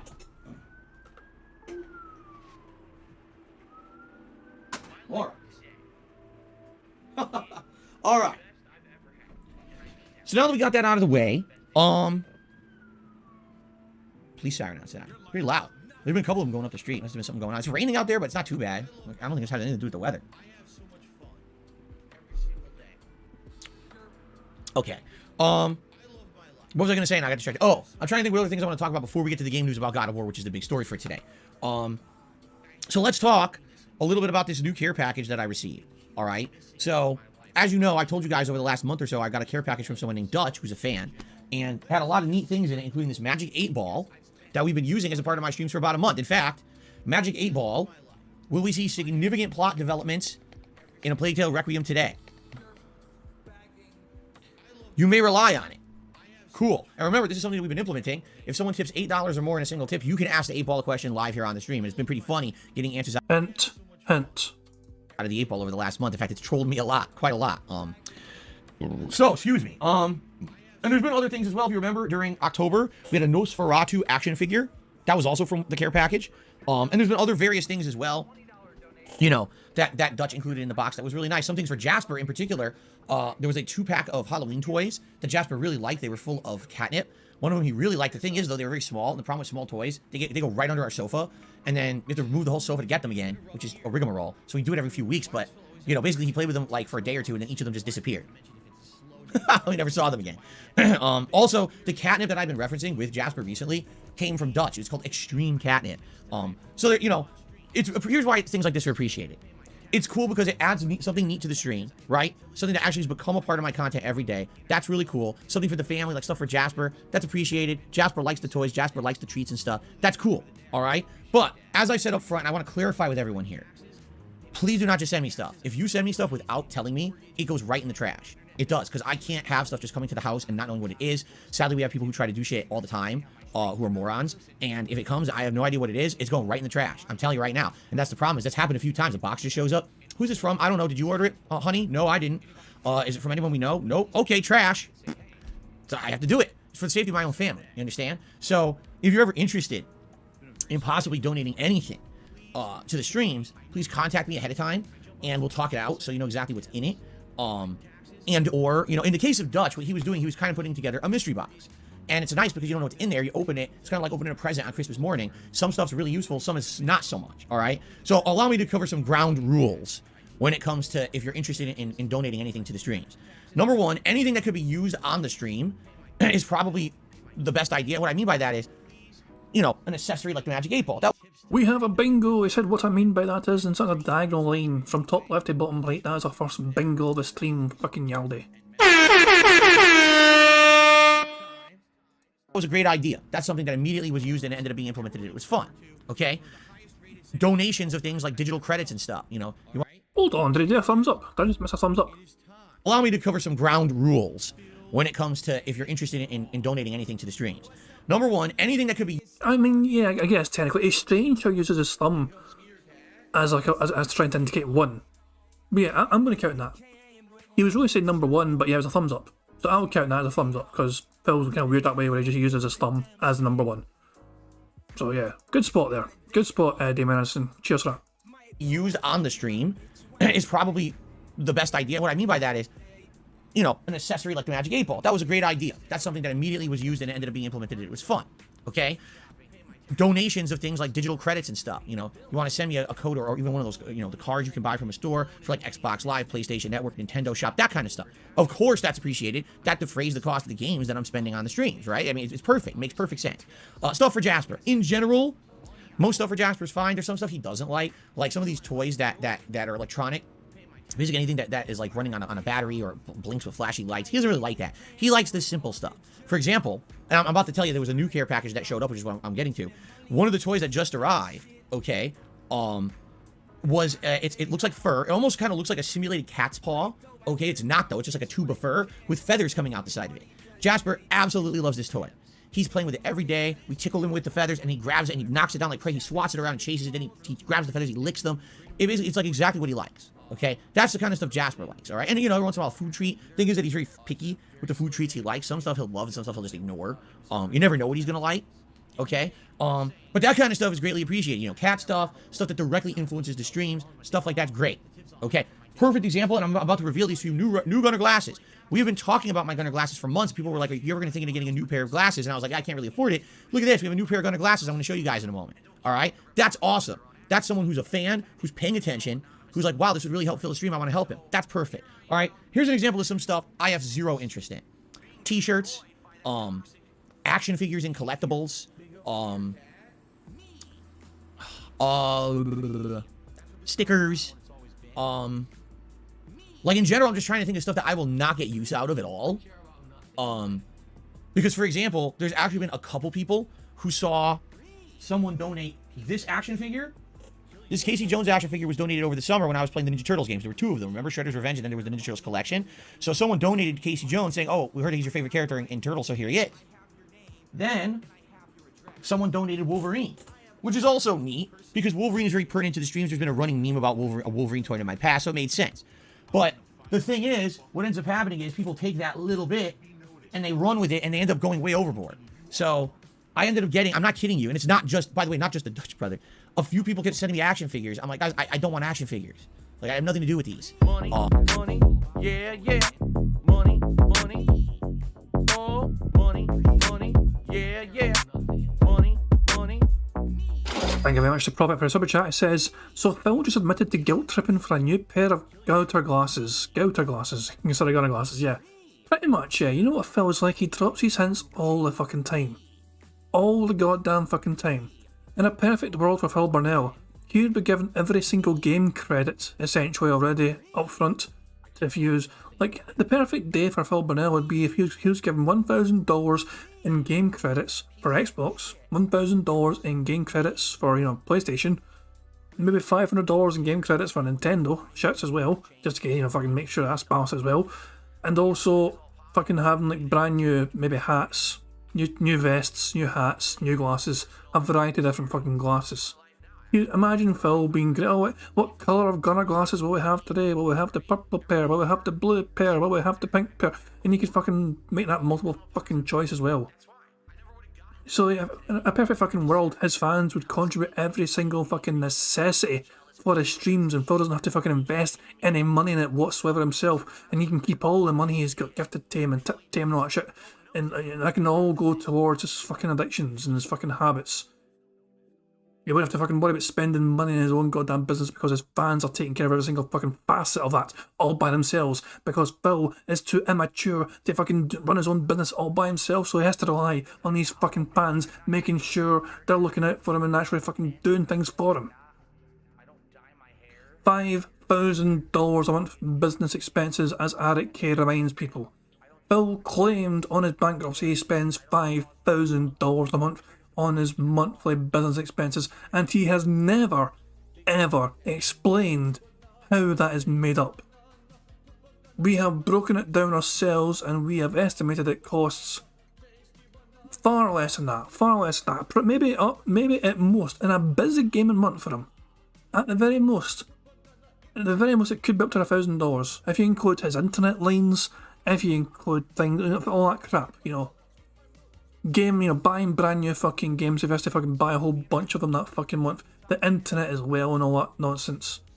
But god damn it, honestly, his web host costs, he owns the King of Fate website, DSPgaming.com website, so he actually hosts that, he pays to have that, host for that site. But that is also a business expense because that is part of his fucking business. All this crap, I'm saying, there's so much, it doesn't even come close to $5,000, and Phil has never explained how he could possibly have $5,000 in business expenses. He can't explain it. Now, we've explained it, we've given forward our own ideas and own suggestions as to how he fucking got that figure, that magical fucking figure.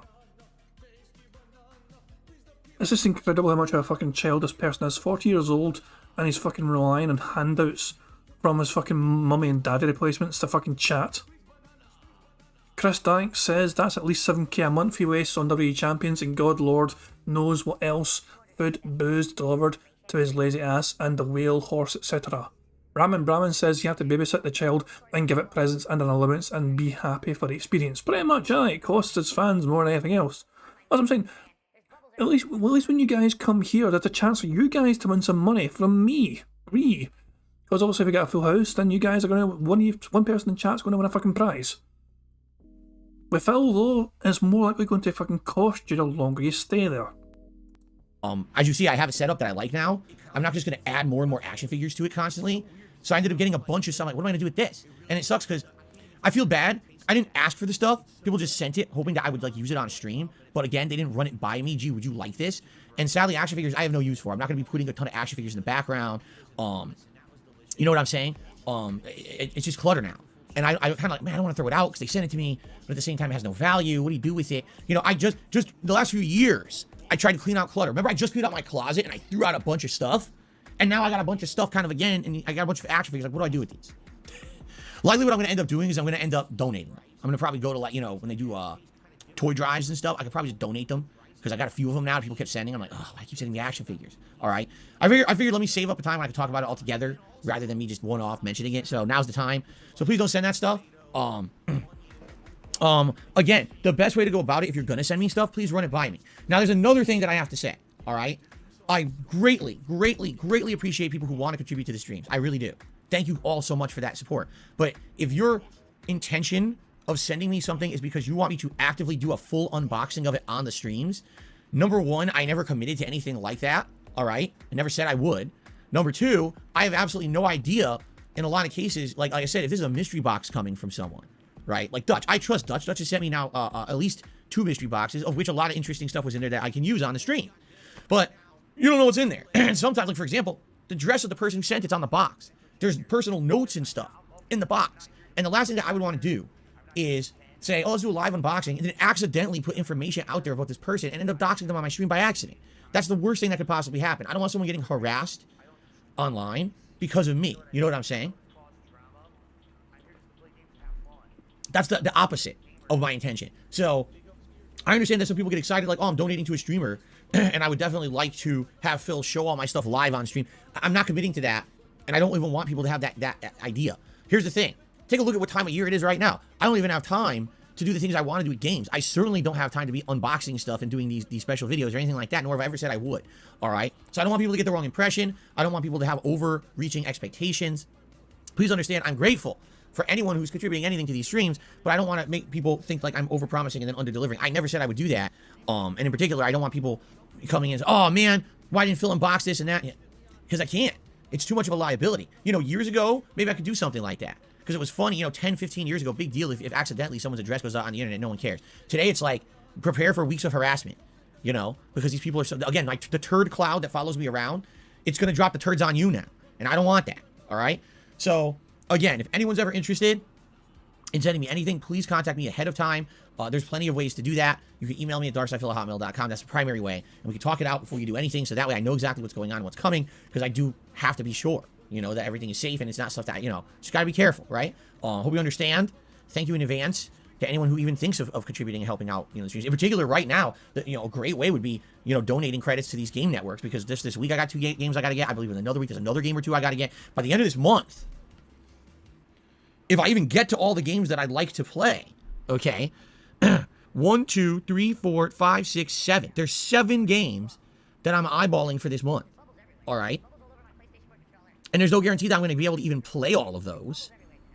Okay. But that's a lot, you know. So again, that would really be one of the more helpful things you could donate if you wanted to. But that you don't even have to physically send me. You could easily just email me a code or whatever if you're interested in helping with that, with the defray the cost of games or whatever. Okay. But anyway, getting out to the subject. So Dutch and his brother Twisted sent me another care package that had a bunch of various things in it. Some more stuff for Jasper. Like I said, that cat toy in particular is what Jasper is absolutely loving from that box. Among other things, but one of the things that obviously you guys are now going to see on streams is a new pair of Gunner glasses. So what I'd like to do is kind of a live reveal to all of you. I did do a little preview of this Wednesday night, but I figured why not just show you guys the new Gunners. All right. They're both similar and different from my previous Gunners, and I'll show you why.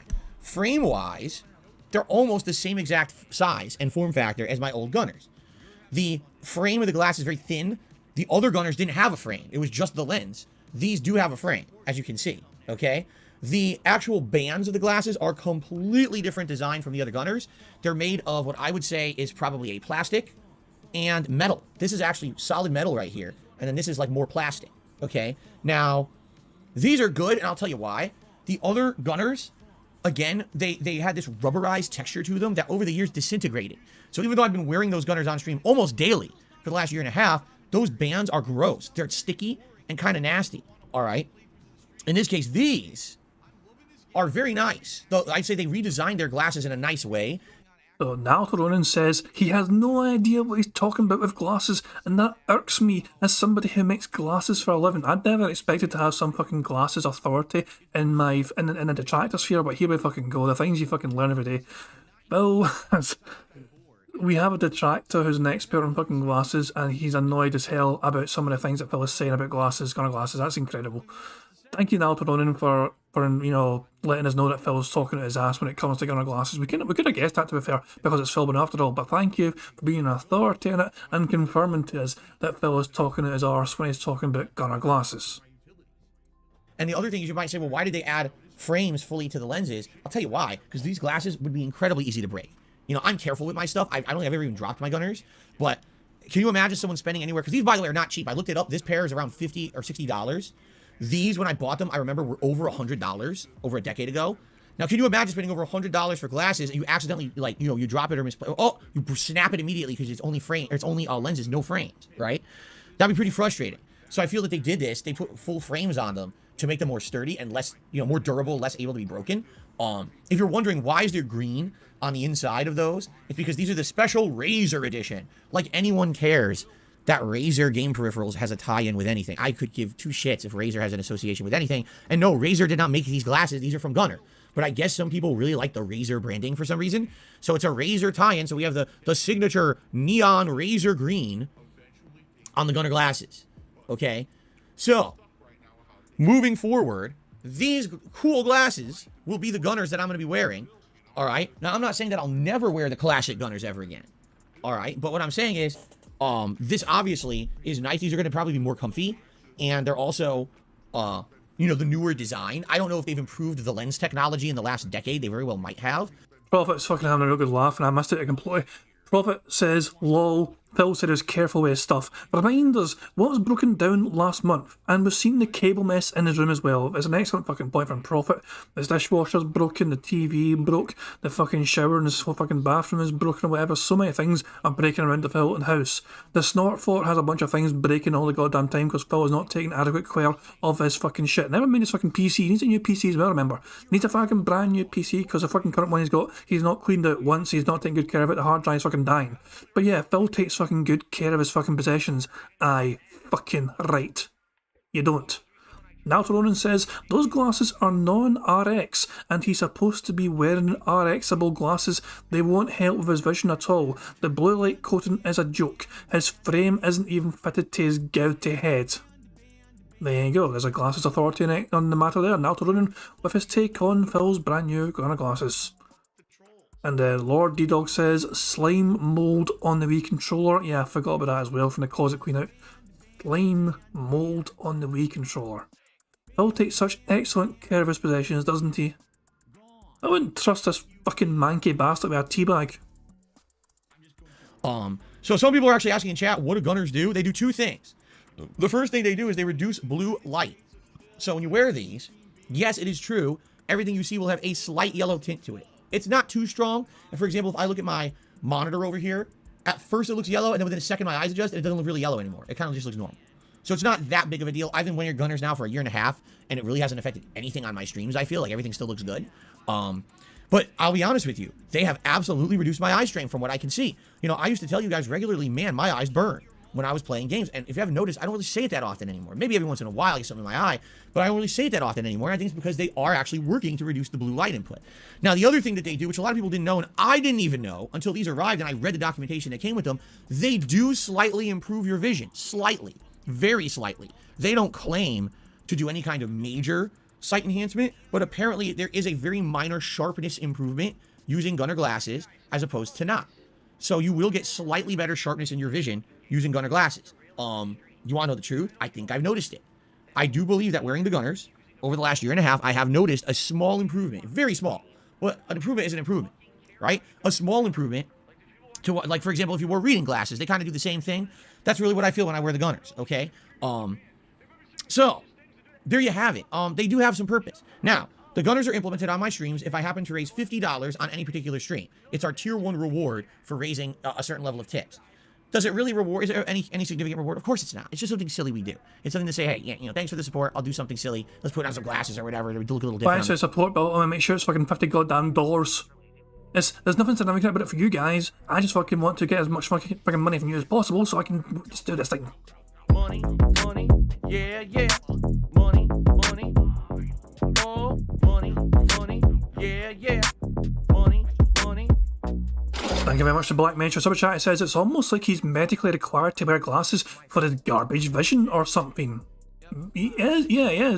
We've seen pictures before of Phil Bonnell wearing his reading glasses. It's like fucking Professor Phil. It's strange. It's bizarre because Phil clearly is not used, well, at least publicly, he's not used to wearing glasses. I don't think Phil's comfortable having photos taken of him with his glasses on. I don't actually think he likes the look, personally. There's very, very few photos of Phil wearing actual glasses, but they do exist. And yeah, it's one of those things where Yeah, he needs glasses. He can't legally, exactly, Frosty Beats reminds us all here, he can't legally drive without them. He has to wear glasses. That actually makes the cat, remember the picture of fucking Cat and Phil in the gas station, taken in April of 2021? That classic wee picture. Phil was not wearing glasses. Was he driving without wearing glasses? Is that evidence of Phil committing some sort of crime if he was driving that day without wearing glasses? He's meant to fucking wear glasses when he drives. Of course, to be fair, the picture was taken at a time when they were idle. Also, and as well, as Agreeable Compliments said as well, it could have been contacts, who knows. I don't think Phil wears contacts, so Phil has never once, I think, talked about wearing contacts. So I don't think Phil would be a type of person who would actually use contacts. He's never mentioned it anyway, so fuck knows. The stream, it gives people the feeling like they're controlling the stream in a bit, right? Now, eventually, perhaps what we could do is we could have a variety of glasses. Right now, I have a new pair of Gunners, which is exactly what I needed for the streams because those are very worn out over there. So that's a great thing. And thank you so much to Dutch and his brother Twisted for donating those Gunner glasses to the streams. Those are going to help significantly, all right? Now, long term, could it be possible to have other glasses? Yes and no. Allow me to explain. If I'm going to have glasses, different glasses that you guys want to see, all right, at that $50 level of support, we could do that, but the glasses basically have to be non-intrusive to the streams. And here's what I mean by that. I have a pair of aviator costume glasses. These are not real glasses. They don't do anything. All they do is reflect like you're seeing, like metallic reflection. If you look through the other side of them, they kind of look like standard sunglasses, but they're not. All they do is they darken everything when you look through them, and they look fun, okay? But when I wear these, I can't really see much. I wore them. Okay, I need to do something. I'm kind of curious about what if I could just show pair of aviator costume glasses. These are not real glasses. They don't do anything. All they do is... It's random as hell, I know. It is random as hell. I know. But what the fuck is on his computer? It looks like a fucking video paused of someone doing, like... It's confusing to me. It looks like he's fucking paused a video on his own computer of somebody talking to the camera. You see what I'm saying? Like, right fucking like there. Yeah. Money. Oh, money. Yeah. Money. Thank you very much for Logan K for Super Chat. He says he is shilling Gunner glasses right now. Meanwhile, he says he will never sell out. Yet he is literally selling a product for no money back. Well, no money back from the fucking guy that, the people that made the fucking product. But he's showing, what he's really doing is showing himself out to try and get people to give him $50 so he has a reason to wear them. He is showing, but not to the fucking company. No, that made the product. No, he is showing for his own fans to get him to wear the fucking product.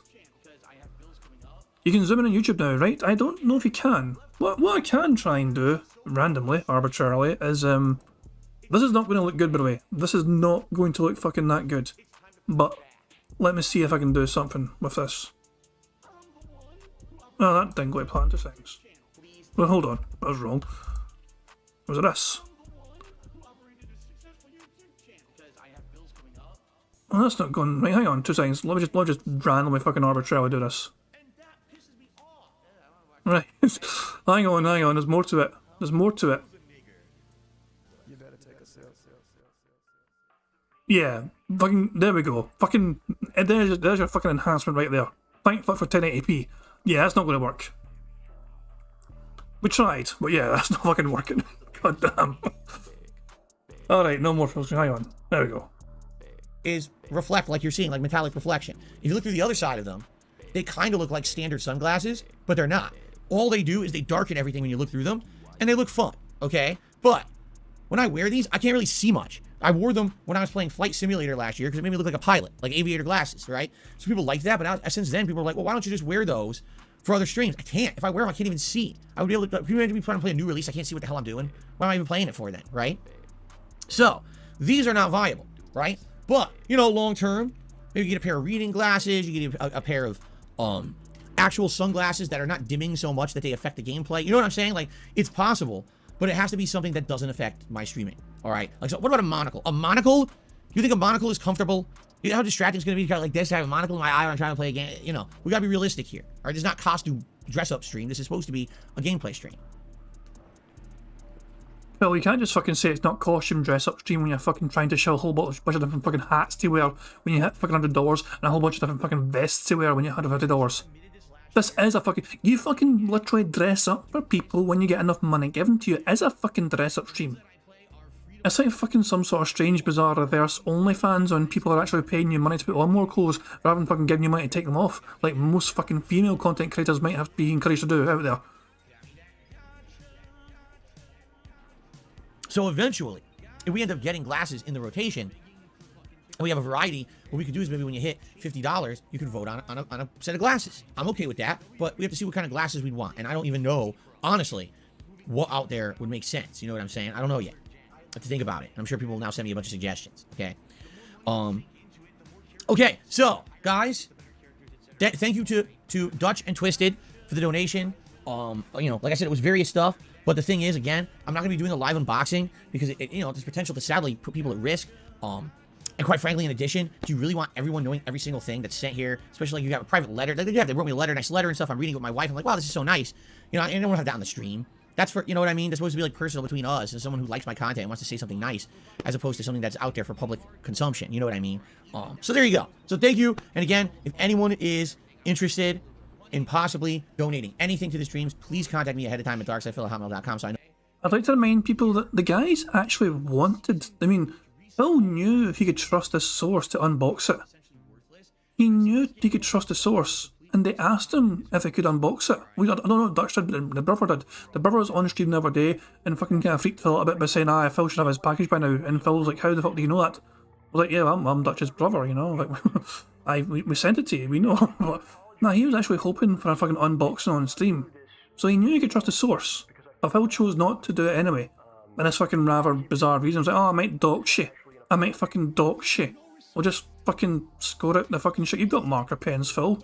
You could fucking just tear off a fucking address. And you know you could fucking do things already.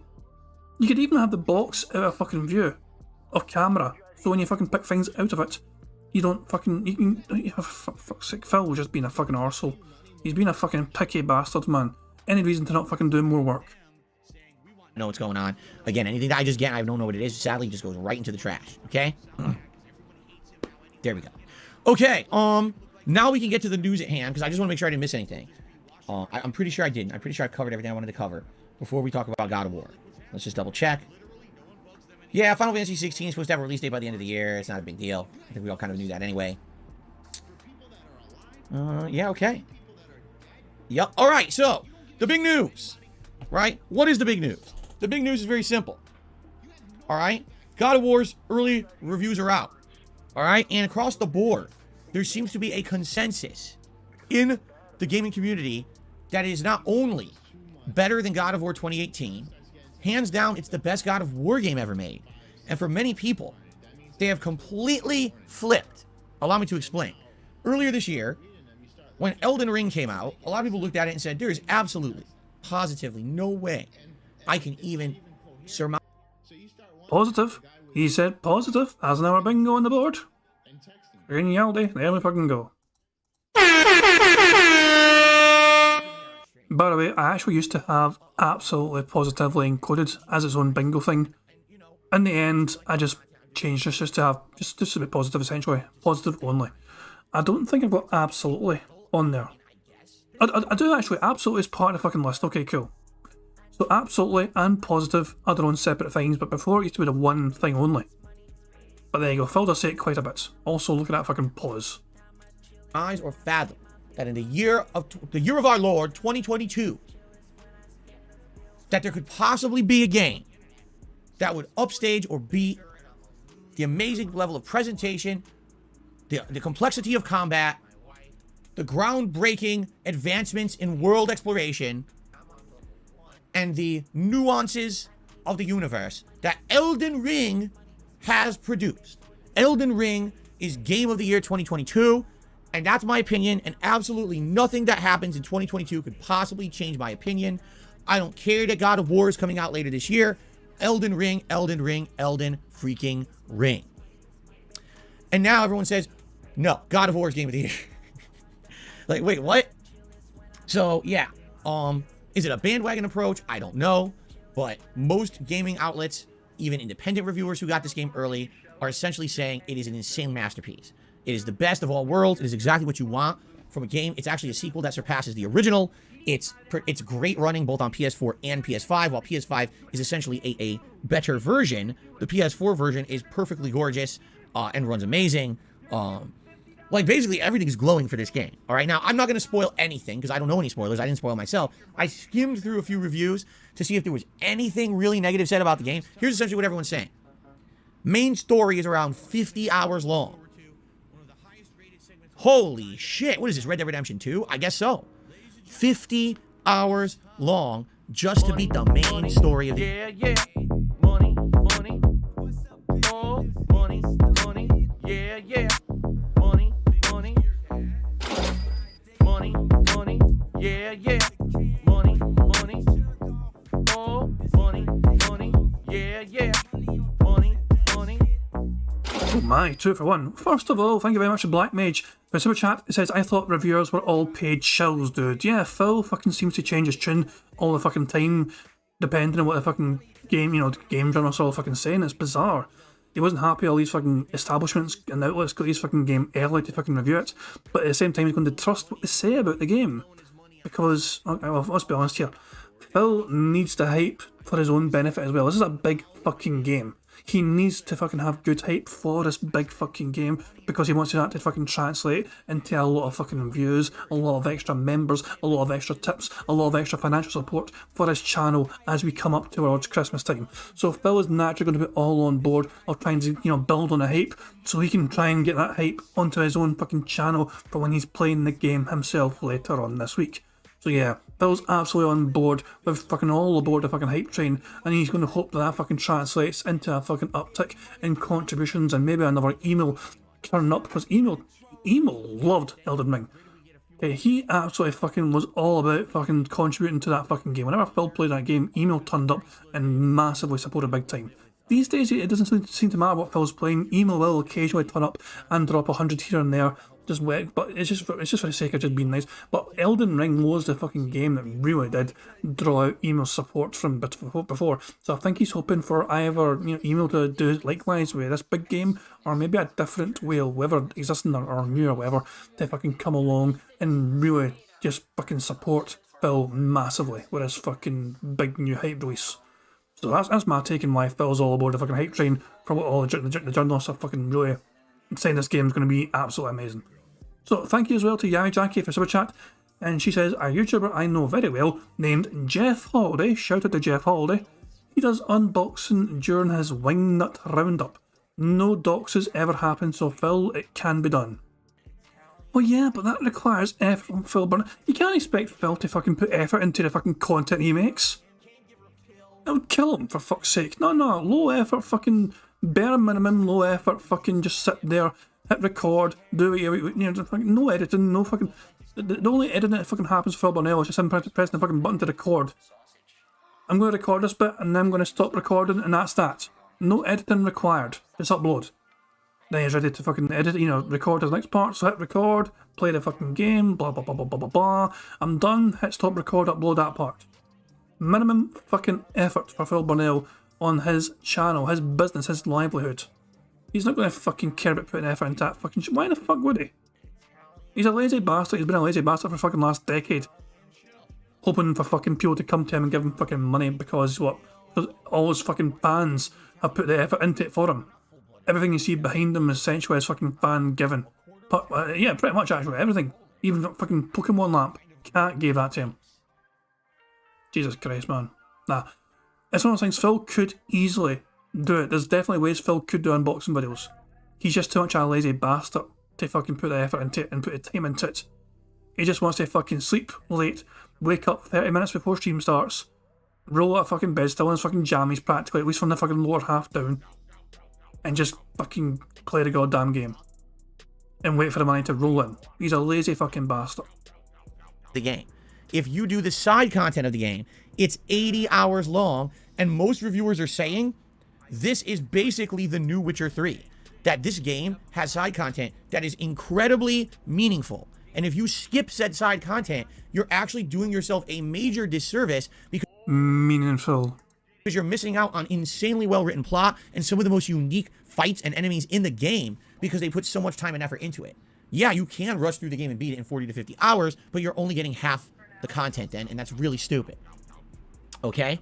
Apparently combat is similar to the first game, but has many nuances and new things added. They say it's better than the first game for sure. The puzzles are better. This is some of the best puzzles they've ever seen in a video game. It's really well designed in that regard.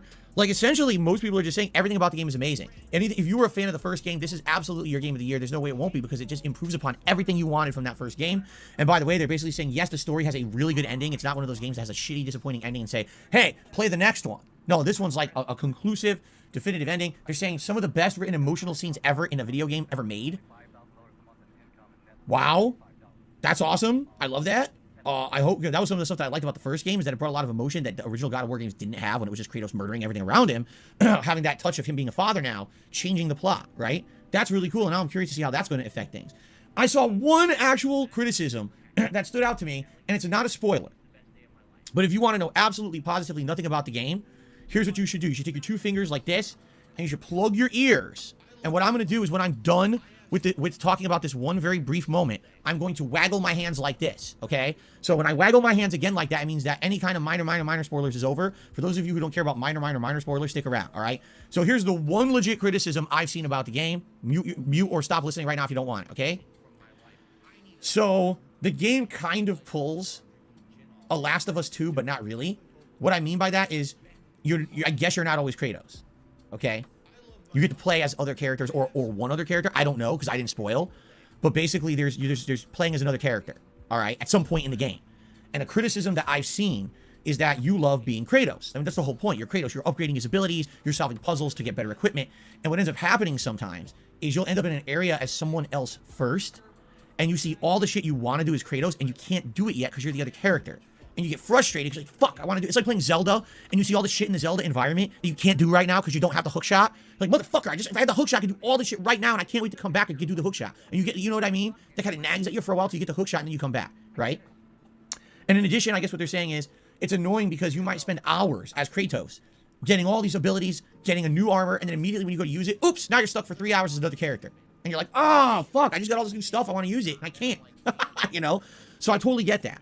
That makes sense to me. I can see that as a valid criticism. Now, the thing is, if the game's long enough, it doesn't really matter, right? If you're going to eventually go back to Kratos and you're going to be implementing everything, it doesn't really matter. But I could definitely, like, that's what happened with Last of Us 2, is you're playing as Ellie, and all you care about is Ellie. All of a sudden, you're Abby. Like, what the fuck is this? I don't fucking play as this character. I don't care about this character. She's a fucking vicious killer. You know, I don't want to play as this fucking idiot.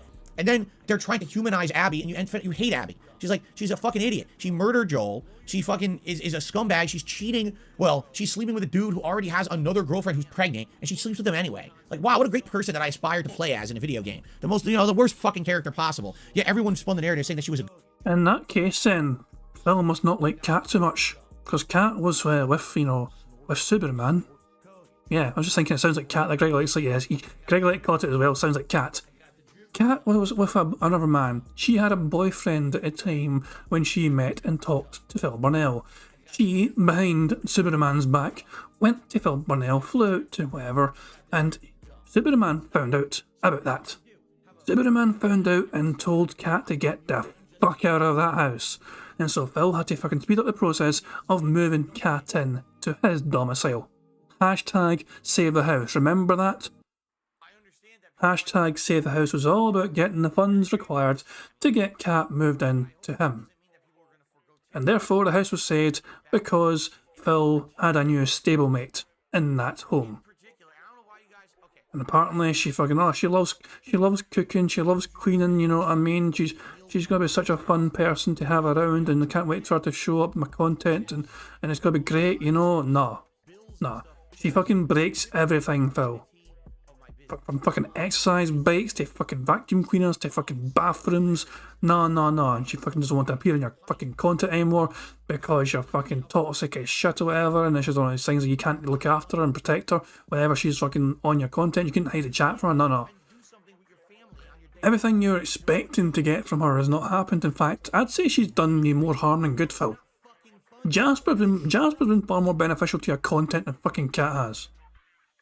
Mepper says, but Phil and Kat weren't banging. He had her clean as a tryout. Fucking hell, aye. I need to hire a new maid. You interested in leading Superman across the country so he can I can check out and review your fucking queen abilities? Fucking hell, man. Good character. Because they're fucking idiots.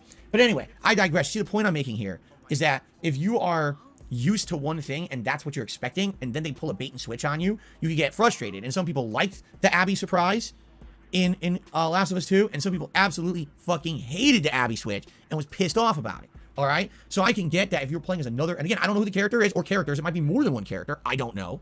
But if that's the case in God of War Ragnarok, yeah, I could see, like, imagine I'm on stream and I'm playing as Kratos, we do a bunch of fun stuff. Now they swap to a character, and by the way, if you're playing as that character for 3 hours, you're talking multiple streams. Then I'm stuck as that character. Do we get back to Kratos? I can understand that people might be frustrated with that, okay? But, you know, everything that I'm hearing sounds good. All right, so you ready now? Now I can stop already? End of spoilers, everyone. End of... It says sound good. It said sounds good. That's another bingo, guys. Fucking Yaldi. Hooray. Bingo. More bingos. Fucking hooray. We're doing quite well for the bingo stuff. We are 1, 2, 3, 4, 5, 6, 7. We are 8 away from a full house. And he's still got to do the contributions and everything else. I mean, it could happen. It could happen. We'll have to wait and see. But fingers crossed, guys. Fingers crossed. We are 32 minutes behind the live DSP. I didn't expect me to be that far behind. Sorry, guys. And this is as we speed up. We are 1.25 speed. Spoilers. So if you were not listening during that segment, you can now come back to the stream. The spoiler, here we go. That's the alert. The spoilers are now done. It wasn't really a spoiler, by the way. Again, it was just something about a gameplay mechanic. But I know if people want absolutely to know nothing about the game, then obviously you didn't want to hear that part. Okay. So anyway, everyone out there is going crazy. And by the way, I always talk about the accessibility, and I've now seen accessibilities from the reviews, not only from Super Blind Man, who's, you know, longtime fan and friend of mine, but also other people who've reviewed it for other things. I've seen some really cool accessibility features in this game. If you're colorblind, you could color code each type of character. Like Kratos can be red, Atreus can be blue, and the enemies can be green. And so they stand out and pop, even if you can't see a particular color. You know what I'm saying? Like, you could... It's so cool what they've implemented. And from what I'm understanding, it's not as fully good as The Last of Us 1 and 2 accessibility, but it's close. They made a very strong effort. And, you know, people who want to play the game are not upset that maybe it's not 1,000,000% accessible for everyone. They're just happy to have the accessibility in there. You know what I'm saying? So there you go. Oh, that's great. That's amazing. I want every mainstream AAA release that has an insanely huge $1,000,000,000 budget to have full accessibility. There's no excuse. The excuses make sense if it's a small indie game studio who barely has the budget to even make the game. No, they don't have the means to put full accessibility into all of their games. There's absolutely no excuse that giant AAA game studios that are owned by Sony and Microsoft or Activision Blizzard or fucking EA or Ubisoft, there is zero excuse that they don't have accessibility in their games. There's just none. Besides, they don't care. They're fucking lazy. That's bullshit. The fucking businessman who runs the project is more caring about making the almighty dollar than having people be able to play his fucking game. What an asshole, right? So I want full accessibility for all games moving forward. Whenever I hear that there's a great game that has a bunch of accessibility features, that makes me very happy. And I'm happy to hear that God of War Ragnarok has a lot. It's not perfect. We're getting better. Any advancement is better than no advancement, right? And I'm very happy to hear that they put a big concerted effort into it in this game, okay?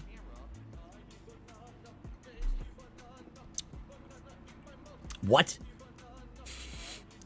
What if they could upgrade the disabled people instead?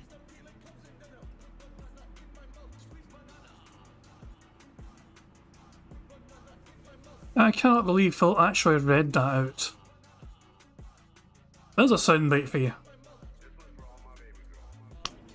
Well, yeah, if you could give Super Blind Man sight, I would say do that. But I don't think we're able to do that. What a stupid thing to say. Yeah, that would be cool. But no, I don't think that's going to happen. What the hell? Why not just cure everyone's, you know, disabilities and shortcomings so that they could actually play every game fully and that we don't need the accessibility feature? Anyway, what ridiculous. Anyway, want to talk about, geez, what a weird thing to say on a stream. Anyway, everything about God of War Ragnarok is sounding great. All right, to the point where, like, now I told you guys all year that I felt that if there was going to be a game that I thought was going to compete with a game like Elden Ring, right? And I thought that it was going to be, you know, a Game of the Year contender, that it was going to be God of War Ragnarok. I really felt that when I played God of War in 2018, that they took a franchise that previously was good. But why was God of War good? Because it had really innovative combat. Let's be honest. That's really what it was. It took mythos of, you know, mythology of, is it Roman? It's Roman, right? The Roman mythology. you know, the Roman gods, and puts it into a very heavily combat-focused game, lots of gore. That was all well and good for a certain time period. But now, is it Greek? I always get them confused. Is it Roman or Greek? It's Greek. It's the Greek gods. I totally get them confused every day. I swear to God, it's just something in my brain. I've always had this problem. I get them confused. So Zeus is Greek. Then what's the Roman equivalent of Zeus?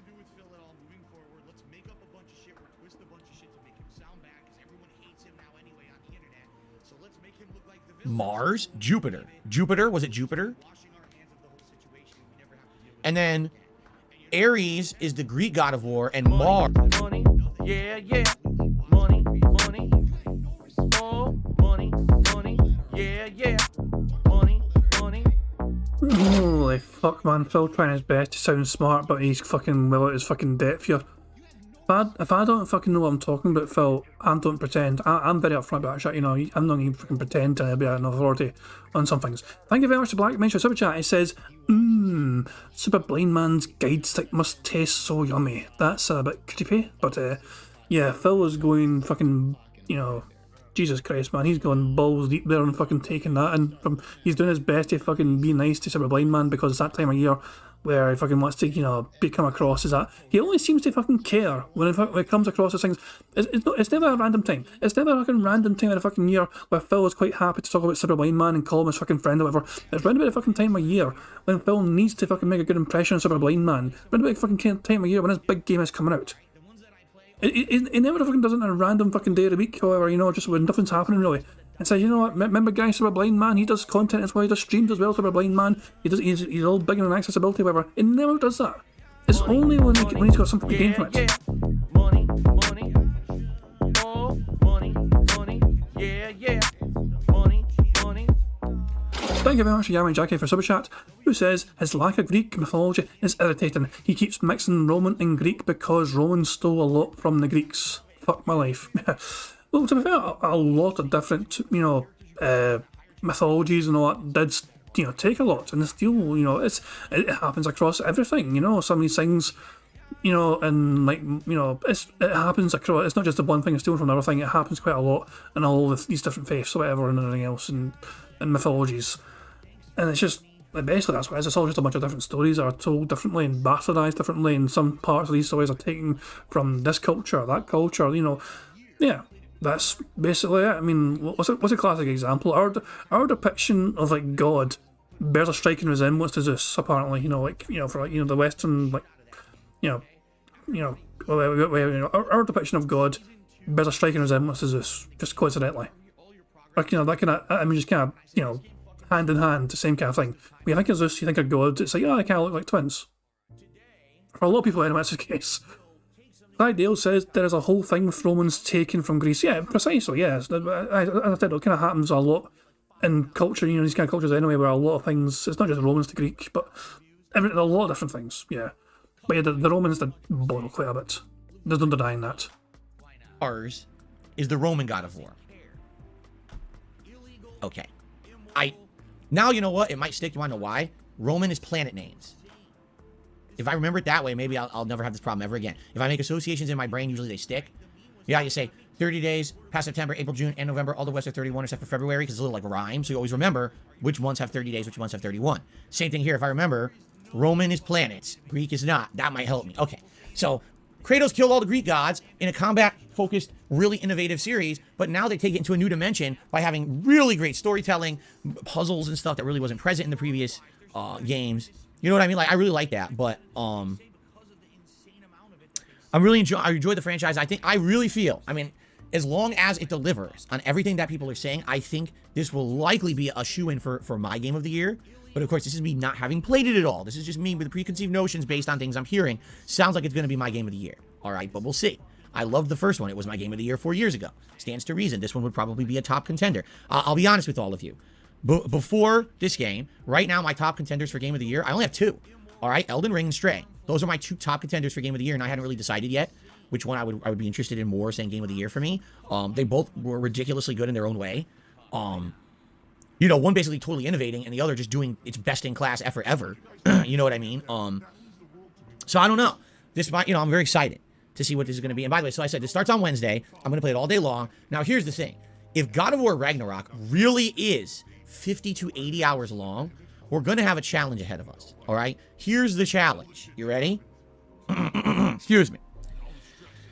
Atari 50th Anniversary Collection, November 11th. Goat Simulator 3, November 17th. The Devil in Me, November 18th. Pokemon Scarlet and Violet, November 18th. Evil West, November 22nd. Midnight Suns, December 2nd. Callisto Protocol, December 2nd. Final Fantasy Crisis Core Reunion, December 13th. High on Life, December 13th. And then, as if that's not enough, in January, you got One Piece Odyssey, and you've got... Hold on a second. Did he just say life? Second, Callisto Protocol, December 2nd. Final Fantasy Crisis Core Reunion, December 13th. High on Life, December 13th. High on Life. Is that the name of the game? Because that's never, a thing to tick off. If that game's called High on Life, sounds like it said life there, so I'm ticking that. So there we go. I just wanted to make sure I missed a bingo there. That nearly snuck by me. But there you go. We are 1, 2, 3, 4, 5, 6. We're 7 away. We're 7 away from a full house. And then, as if that's not enough, in January, you got One Piece Odyssey, and you've got Forspoken, and possibly a new Fire Emblem game and all of that. So just to give you, I'm giving you guys some perspective here, okay? Okay, just to quickly sum up, Clyde Dale, who knows a good bit about his kind of Roman Greek, kind of culture thing, so Clyde Dale has said this, and I don't want to just, ignore it. Clyde Dale says, in short, Rome's plan to integrate the culture of people they conquered was to say, we have a Zeus, we call him Jupiter, and all those stories, we didn't know those, but now Jupiter did. Even bastards. Okay. Basically, the way I see it is, this is going to be daunting because it's that long. Number one, just when I play incredibly lengthy games, it's hard to retain an audience. Take a look at what happened with Elden Ring. That was a game that I was really enjoying for the most part. I do feel like in the last third of the game it does falter a bit, but I was really enjoying. The audience was enjoying watching because it's FromSoft and people absolutely love watching me play FromSoft. But even that game, let's be honest, people got bored. And about halfway through the playthrough, you saw significant drop-offs in people attending the streams and people watching the videos. Methbear has put his own intake into this thing. Buddhists adopted Heracles as Buddha's guardian, and he became a... Oh my god, there's some big words here and I'm going to fucking butcher them probably. Thank you, Methbear. He became a bodhisattva named Vajrapani. Thanks, Methbear, for making me read that. I feel like an absolute fucking dumbass because I don't know. I don't really know. This is what I'm saying. This is definitely at my fucking depth, topic-wise, whatever. But some of you guys are, very, better educated in these things, certainly, and I'm definitely fucking ignorant about these things. I know very basic. I know different face. I've notoriously borrowed from other things, in the past, but I don't know the full ins and outs and details or whatever. But yeah, it's one of those things. Brad Burning says he loves Vag. Well, thank you for your contribution to that fucking topic, Brad Burning. He loves Vag. There you go. Oh my god. The best tricks, Clyde Dale says the best trick Christians ever picked up to being Roman and all. Yeah. There you go. Clyde Dale says also Bodhisattva. Is it Bodhisattva? Okay, fucking great. There you go. I'm getting on with a fucking bingo. I'm fucking... This fucking topic of conversation is too fucking highbrow for me. It happens with long games. There's not much you can do about that, And if I already got all those other games that I'm interested in playing, I got a few things I might have to do. I might just have to not play some games. What else am I going to do? I might just have to say, sorry, but I don't have time to play this particular one because, I'm playing God of War, and I need to focus on God of War like every other day. If I don't play God of War every other day, at least on one of the two streams, I don't see how I'm ever going to beat it, right? How would I? If the game is realistically 50 to 80 hours long, I have to at least be playing it 10 hours a week. That's my perspective here, all right? If I'm playing it, let's say, 2 main streams and 2 night streams, that's about 10 hours of gameplay, all right? Then I could maybe beat it within a month to a month and a half. That's fair. But how the hell, you know what I mean? If it's really that long of a game, that's pretty insane. How am I going to juggle that with everything else? I might have to skip stuff. And, let's be honest, some of this stuff was on the chopping block. Like, for example, Atari 50th Anniversary Collection could be just a chill game I play whenever. I don't have to play that right away. Goat Simulator 3 I thought would be something fun for variety, but it may be something that I just don't have time to play. Midnight Suns, it's supposed to be Marvel plus XCOM, although now people are saying maybe it's not, it's more dumbed down. But again, something that may end up being on the chopping block. What I might have to do is look at half of the games and be like, I just can't play half of these. I have to focus on what I'm doing here. And it just is what it is.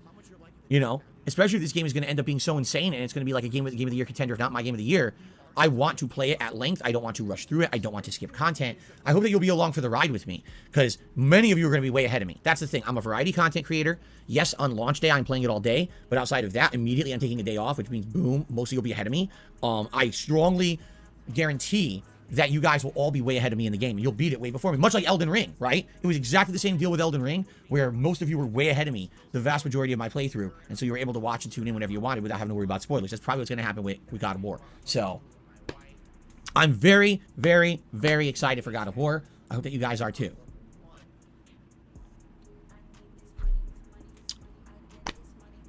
I think it's time for shoutouts. We start off here today with Dark Viking 159, who became a member for 18 freaking months. Thank you so much for 18. Hooray, said member. We can get to tick off as well. Fucking members. That's another bingo we can fucking play off. How you doing, Stevie Red? Hope you're doing well. Who's saying, God, that furrow in his brow is huge. Look at the line on his forehead. Hey, you stop making fun of Phil's auto-shaped head. You fucking suffered enough of that fucking abuse at school.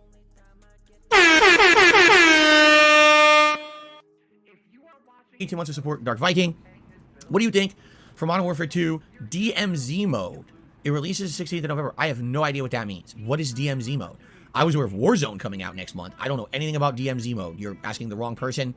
Maybe there's a new mode coming out. I'm not even aware of it. If you'd like to tag me in the chat, talk about it, great, but I don't know. I don't know what that is.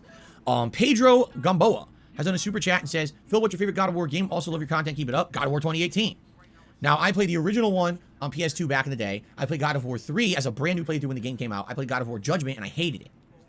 Excuse me. Ascension, not Judgment. I always get Gears of War Judgment and God of War Ascension confused. It was God of War Ascension. Didn't like that one. You could tell that one was not made by the main group of game developers.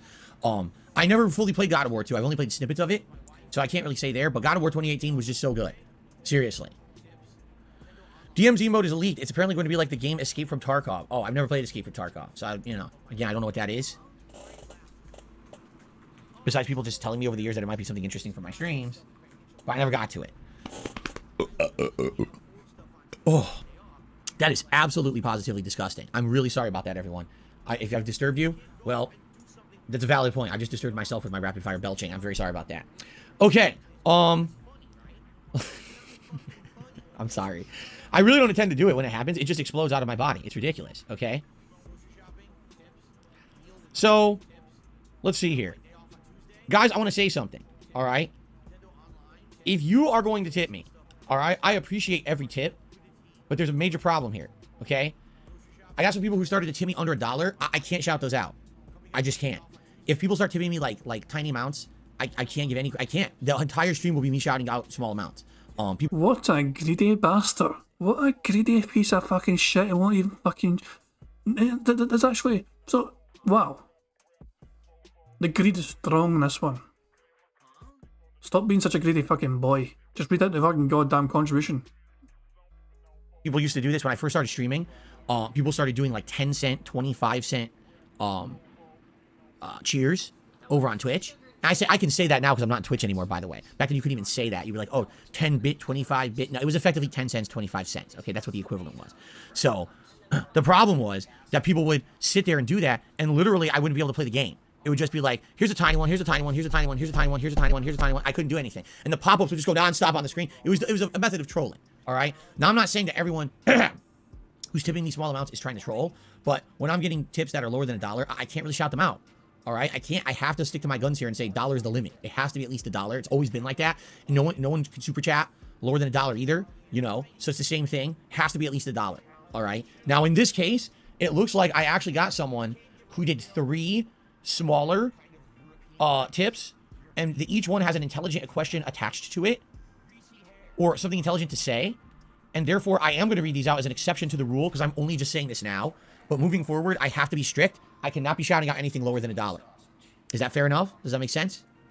Okay, so this person is anonymous. They didn't put their name, but they did 3 below $1 tips, and between the 3 of them, they're equivalent to a little over $2. Okay, so I'm going to add $2 to the running total here. There we go. All right, so first one. You can hear the police coming for his ass in the background. There have been sirens going off all day around the neighbourhood of Phil Burnell. This private gated community has a lot of police action around it right now. I don't know why, but he's not going to get away with it. Phil Burnell's not going to get away with it. Go get his ass, police. Go get him.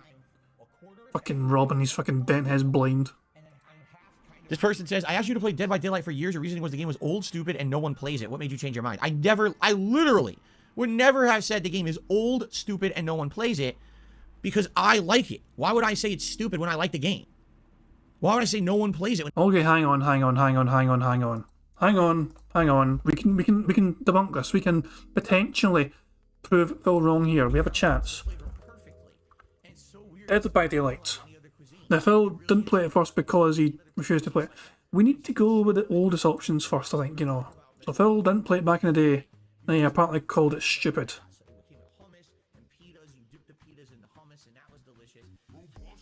So, Phil apparently did say, you know, Ty Train's adamant he did call it stupid, however. I'm looking at the earliest possible results here. From June 2017.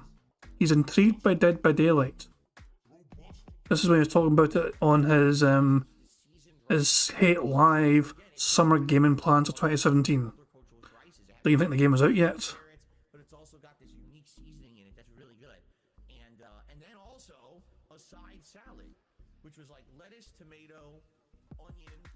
I'm trying to think of a good thing. You know, Train guaranteeing he bashed it. I'm trying to see an example of that, but I can't really find it. Then he played it. He played it on... Yeah, he played it. It came out in, you know, summer 2017. He played it. If he bashed it, I can't find an example of it. I don't want to waste too much time trying to find it. You know, I wasn't sure how easy it would find. It's one of those things where it could be possible to debunk Phil, whatever, but I can't do it right now. But, you know, Train's adamant he did bash it. Who knows? And this person also gave him the tip, is adamant he bashed it, or joined it. This person says, I asked you to play Dead by Daylight for years. The reasoning was the game was old, stupid, and no one plays it. What made you change your mind? I literally would never have said the game is old, stupid, and no one plays it because I like it. Why would I say it's stupid when I like the game? Why would I say no one plays it when that's not true? I never said that. I have no idea where you get this shit from. You know, some people are thinking he played it at first when it came out, and then he refused to play it again in the future. So maybe I was looking too old, you know. Maybe I was going too far back in time. Let me try one more time, guys. Let me try and redeem myself for searching for this, okay? Redemption run. Fuck it. From Pipe Go. So Dead by Daylight. We'll search Dead by Daylight again, and we'll look for like some of the more recenter options.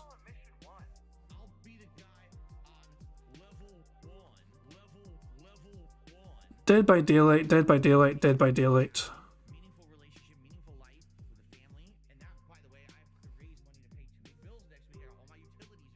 What did I say about it here? Hang on.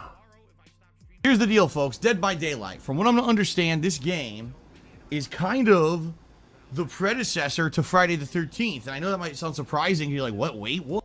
Oh, I don't know. So, Train's found something, apparently. Okay, Train's found something. Okay, hang on. Let me try and get this from Train. 2 seconds. 2 seconds. Oh god, if I can hear myself. I have to go on one stream to see if I can get a link. Oh! Ah, good old Kid Flim's out. I forgot about Kid Flim's intro. I need to watch the intro, hang on. Kid Flim's classic wee intro for Phil.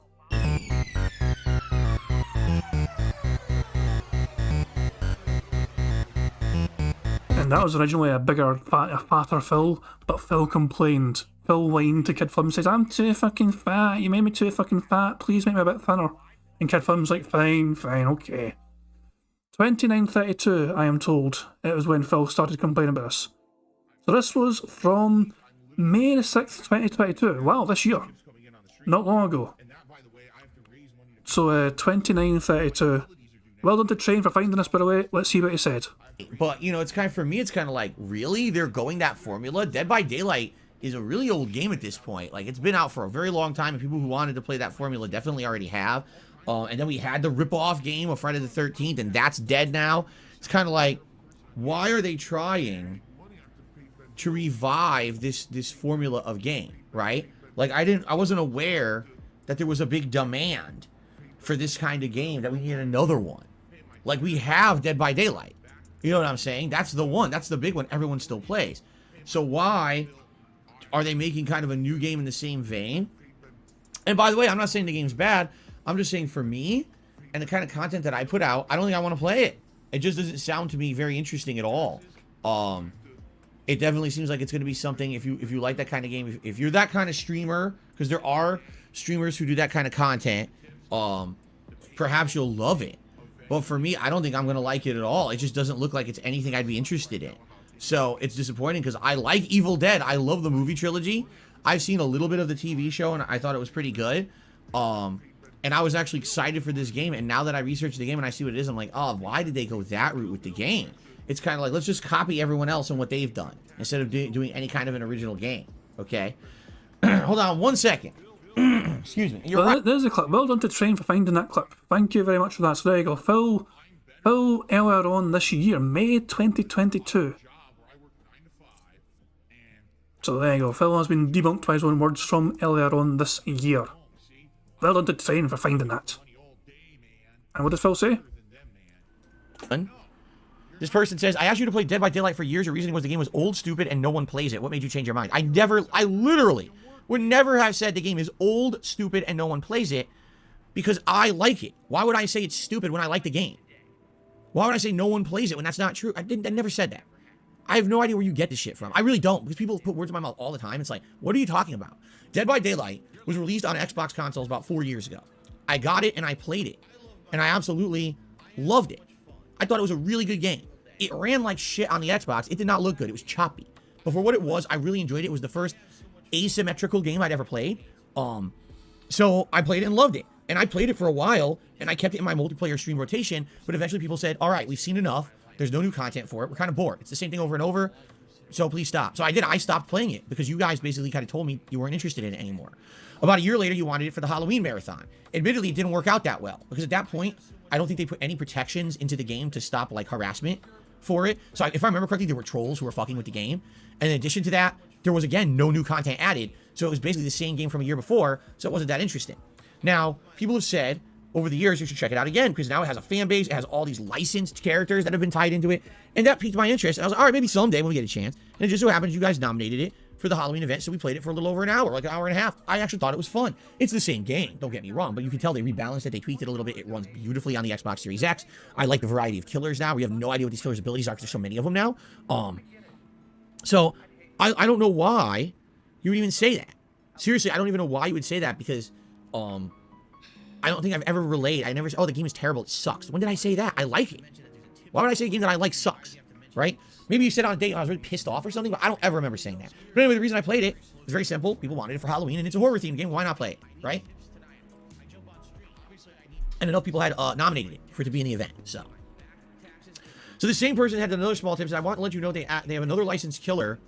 Oh, there was another licensed killer in the game for 2 years, but the rights family ran out. It was the monster from Stranger Things. Oh, the Demogorgon or whatever. I think I remember seeing when they posted up when the Demogorgon was actually added years ago. But I guess the rights ran out. They didn't want to renew them, huh? Okay, makes sense. All right, so I received a $10 tip from someone who wishes to remain anonymous. They said, please ask your Magic 8 Ball if you will ever do a redemption run of Donkey Kong 64. All right, so Magic 8 Ball. Will I ever do a redemption run of Donkey Kong 64? Absolutely not. How dare you ask such a question? You know that Phil hates that game. If he ever played it again, it's the equivalent of smashing himself in the balls repeatedly with a frying pan. So never ask that again. How dare you? It's very insulting. Well, that's really small text that they fit on that little triangle. Wow. Actually, no, you want to know what it says? Ask again later. That's what it says. Shut up, bitch! So remind me later and we'll ask it again. Okay? Okay. Oh, let's get that. That's the biggest tip of the day so far.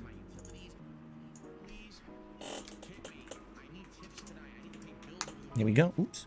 There we go. And let's get an animation, because remember, we have streamlined the animations now. They're all ready here right at a glance. I can easily just open it up and click and play an animation for you to say thanks. Thank you very much for the anonymous $10 tip. And remind me to do the 8-ball again later.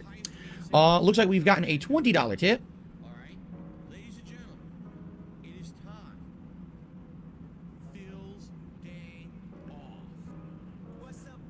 Oh, this is from Dutch. Dutch has tipped me $20. Thank you, Dutch. I appreciate that. Let's get that up on the leaderboard. That's now the biggest tip of the day. He has a little follow-up here. Okay. Well done to Utch. He didn't even fucking spell his name right. Utch. Whoops, what happened to the D? Phil likes the D. a disappearing D. Yes, I know it's a bingo. I was waiting for him to add it to fucking tally properly, so it updates on screen first.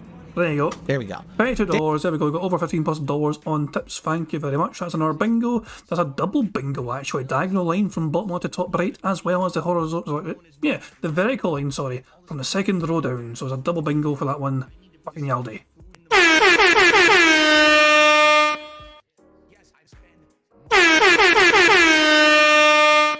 We are 5 away from a full house, we are 9 snorts away from a free space, and we are questionable number of likes away from a free space as well. We need 100 likes on this stream for a free space, but I don't actually know how many likes I've got, so hopefully...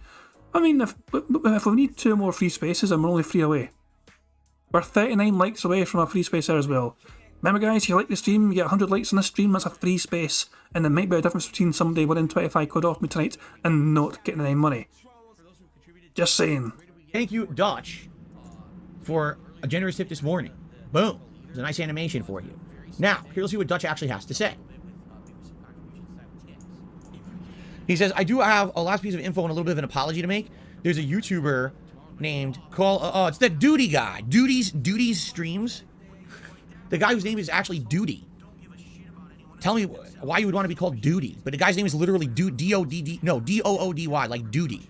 Like, I was joking earlier about a floating cloud of shit, like a turd cloud. He actually named himself Duty. This is this guy's name. So anyway, he says, he thinks that our gifts are something that you're buying for yourself. We've got your back, F him. Again, it doesn't matter what the idiots say, but the point I'm making here, Dutch, is the last thing I would want is to say, hey, look, a new care package from Dutch and his bro, and I start to open it, and all of a sudden, oops, there's a name on the box, or oops, there's something revealed, and now you guys get fucking harassed because you're supporters. You know what I'm saying? That is the complete and polar opposite of what I want, and that's why I really don't want to do that, okay? So thank you, Dutch. I really appreciate that, Dutch. Thank you. Again, the care package is really well appreciated. Some nice stuff that's being added. We have an 8-ball. We've got new gunner glasses. My cat, Jasper's happy. Very, very appreciative. Thank you. Okay. So this is the third small tip from the person who tipped under $1. They said Thor and Odin are considered Norse mythology. Zeus, Ares, and Apollo are Greek. The chat are a bunch of morons. Why? What did they do? They were trying to clarify for me earlier. They were right. Maybe they were wrong at something. Well, anyway, I don't know. I didn't notice them being wrong. I don't think the chat are a bunch of morons. It's kind of harsh. Anyway, thank you. Okay, I got a $3 tip. Anonymous tipper says, who do you think is more knowledgeable about professional wrestling, you or Derek? I'll say you because you're older, but he seems to know a lot. Likely, I know more about older wrestling, and he knows more about modern. Like, Derek apparently watches all of it, right? Like, he watches AEW, which he talks about all the time. I have literally never seen a moment of AEW television. The only thing I've ever seen is clips on Twitter. That's it. And they've been in what business, 3 years or something? I've never seen a single match. I've never seen a single piece of live TV from them ever. It's just me watching little clips on Twitter. That's it. I haven't seen any WWE programming since WrestleMania 2020. That was literally, I think it was the Drew McIntyre match. Didn't he wrestle Brock Lesnar and kick the shit out of him? That was like the last wrestling match I've seen. That's it. Anything else was just a highlight on Twitter.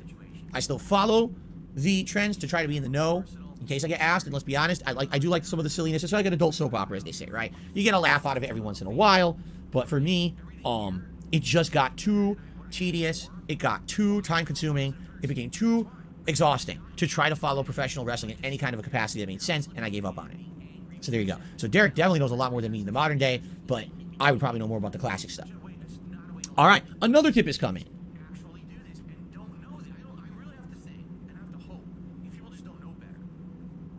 Okay,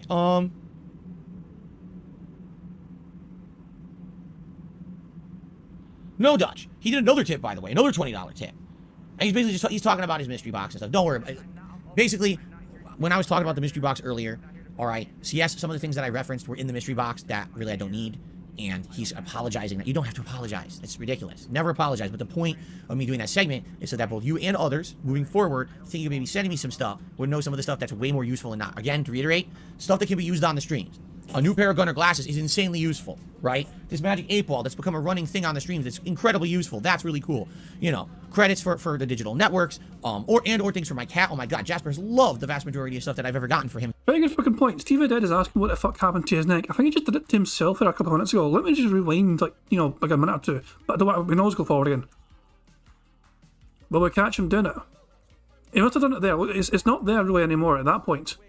He done it to himself very recently. See if we can catch him do it. too time consuming. It became too. So there you go. So Derek definitely knows a lot more than me in the modern day. But He must have just I done would it probably here. know more about the classic stuff. All right, another tip is coming. Well, he's reading this. He's reading this from Dutch. He just scratched himself or Okay, scratched an edge or something.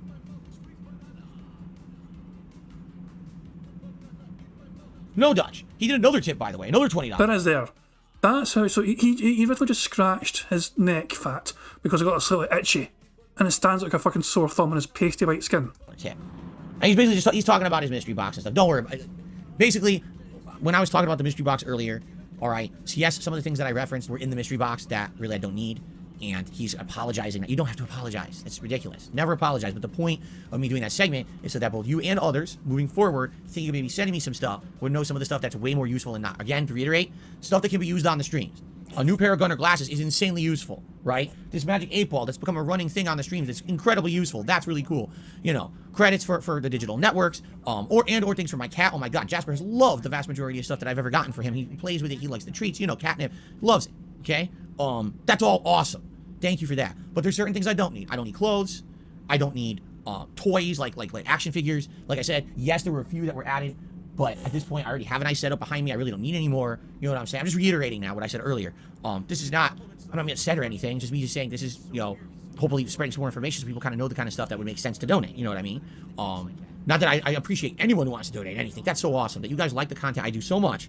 They would say, hey, I'd like to actually contribute and be a part of it and help out the content. That's really, really appreciated. Thank you very much for that. But it just makes sense for me to maybe elaborate a little more, so that way there's not time and effort wasted too. You know what I mean? Like, there are certainly things that have shown up that I'm like, I don't have use for this. It's a shame because I know this person probably put effort into sending me this, and I just can't do anything with it. You know? So no need to apologize at all.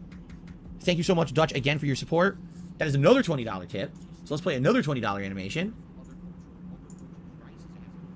There we go. Let's add that to the total for today. And delayed action. Good news, guys. Good news. He can win his What'd I Gunner just do? glasses. There we go. And yes, ladies and gentlemen, that means it is times. It is times. Dumb That bastard. means it is time for the new Gunner glasses. Let's do it. No, I'm not buying a new God of War themed PS5. Absolutely not.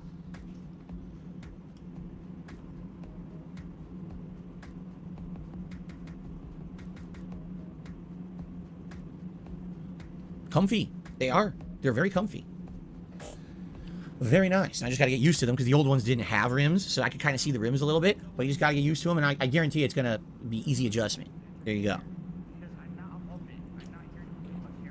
All right.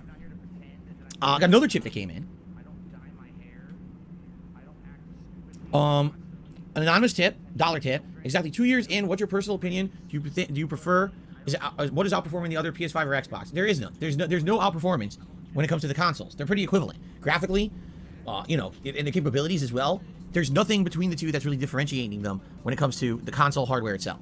You know, you could argue the DualSense controller possibly has a one-up on the Xbox controller. I tend to disagree. The vast majority of time that a game implemented DualSense, it was something that was just like very frivolous, and I didn't really remember it after a few hours of playing. And I've actually found that the Xbox controller just feels more natural in my hand for extended gaming sessions, while the PlayStation controller multiple times has tired my hand out with its design. It feels a little bit more chubby and bulky. But graphically, they're both amazing. Really what it comes down to is the services provided via each console and the game selection. Right now, Sony has the better exclusives.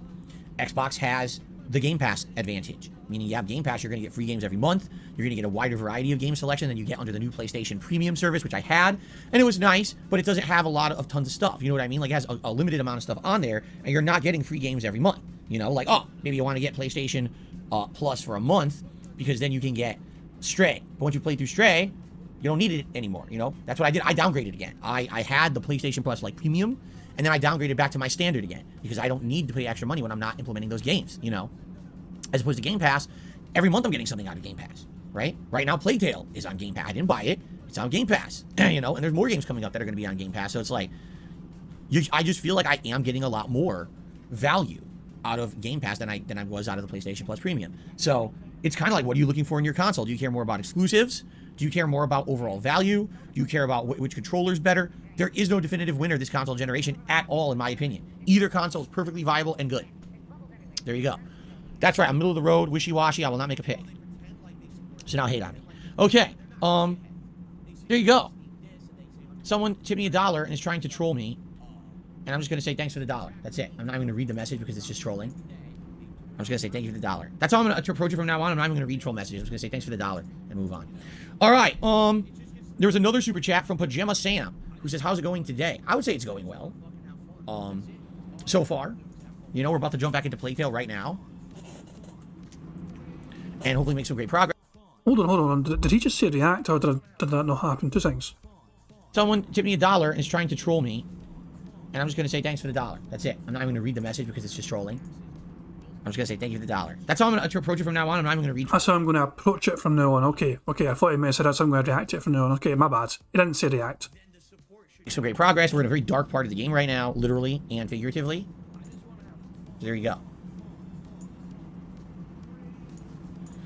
The glare on the glasses is distracting. The glare on the glass is exactly the same as the glare on the other glasses. Like, here. Watch this.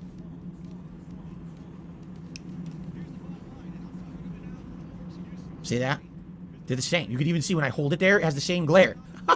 It's identical glare. There's no... Damien Anderson, that's not actually accurate. We're behind by longer than that. We've not got to that portion of the stream yet where he's reading those super chats. Damien Anderson, it was a tip he was reading there, by the way, as well. We've seen the super chats appear on the chat by that guy. I can't even know his fucking name is.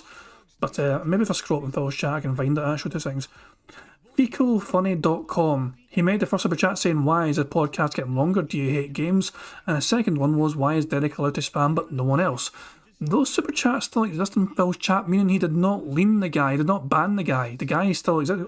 If he got leaned, those super chats would have fucking vanished from Phil's chat. But I can scroll up on Phil's chat and I'll show you.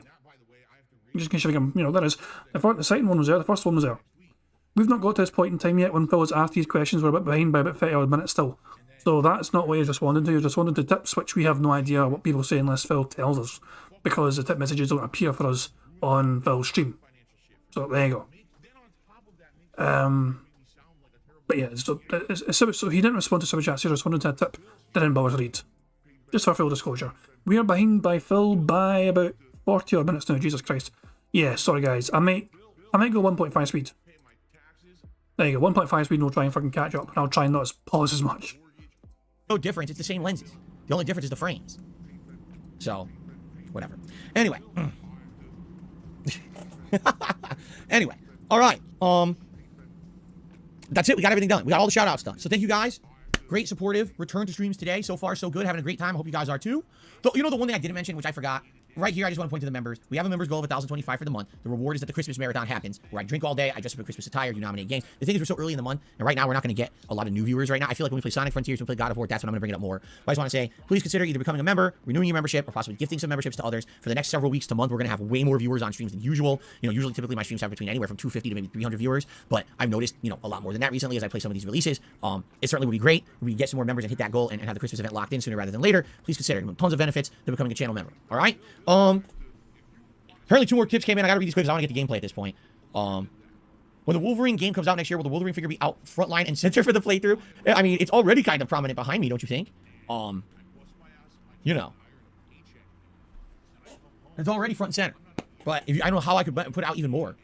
Tape it to my chest? I don't know. And then the same person tipped again, saying, I wasn't trying to troll, but I could see why you think it was trolling. Well, then if you can see why you think it was trolling, then you can understand why I said it was trolling and why I didn't call it out, right? Like, it completely derails what we're talking about. It's bringing up stuff that has nothing to do with anything. It's unnecessary. Thank you for the tip. Okay. Thank you guys for watching the show. Let's end. I want to get into gameplay. Thanks for watching. And of course, for this special month, happy Thanksgiving.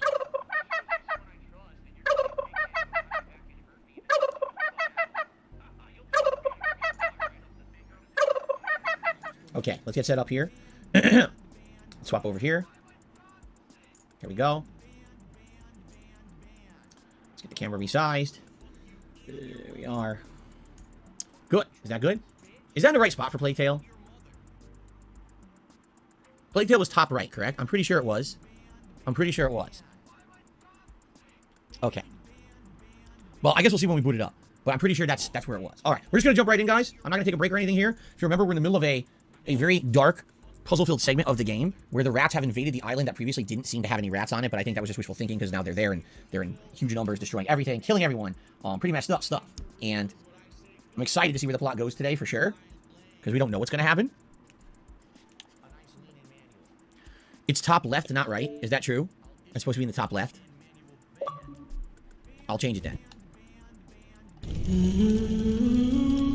Okay. Semi-enough, I played Evolve. This was the year 2016 when I had KO Gaming, and I did a full-fledged kind of razzing Evolve for how crappy of a game it was, at launch at least. Because, man, it was crappy at launch. Basically, Evolve was a game good for like 5 hours of gameplay, and you might as well never play it ever again because there was no content.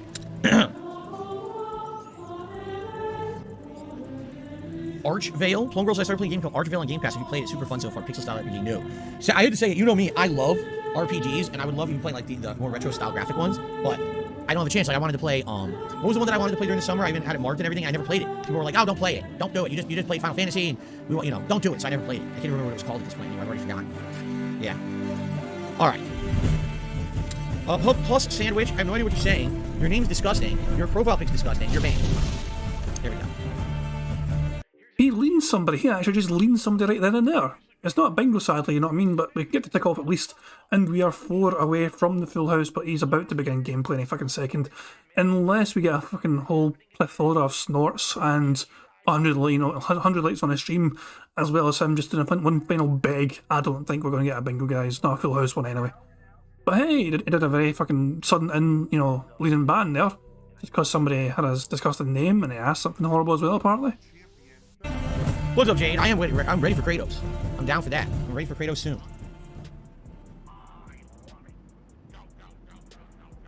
Okay. Okay, here we are. Cradle of Centuries. Reach the ruins at the center of the island. Here we are.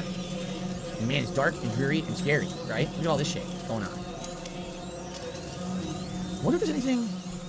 We came from over there. I wonder if there's anything over there. And we could try it. We had already gotten down there, but they teleported us back up the hill. Did you notice that? That's pretty stupid. All right, guys, let's get started. Here we go.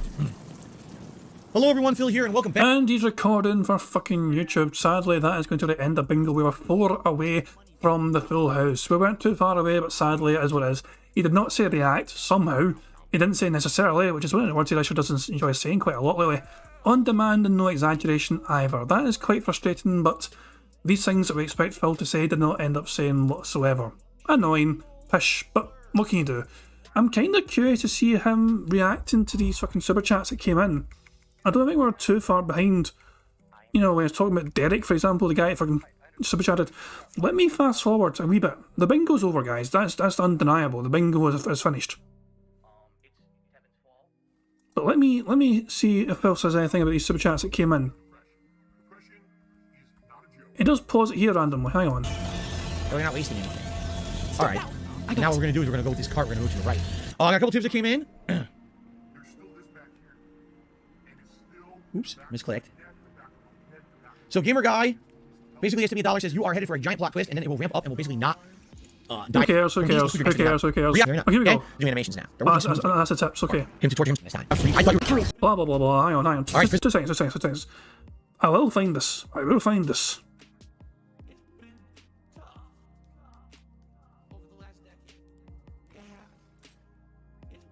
Come on, where is it?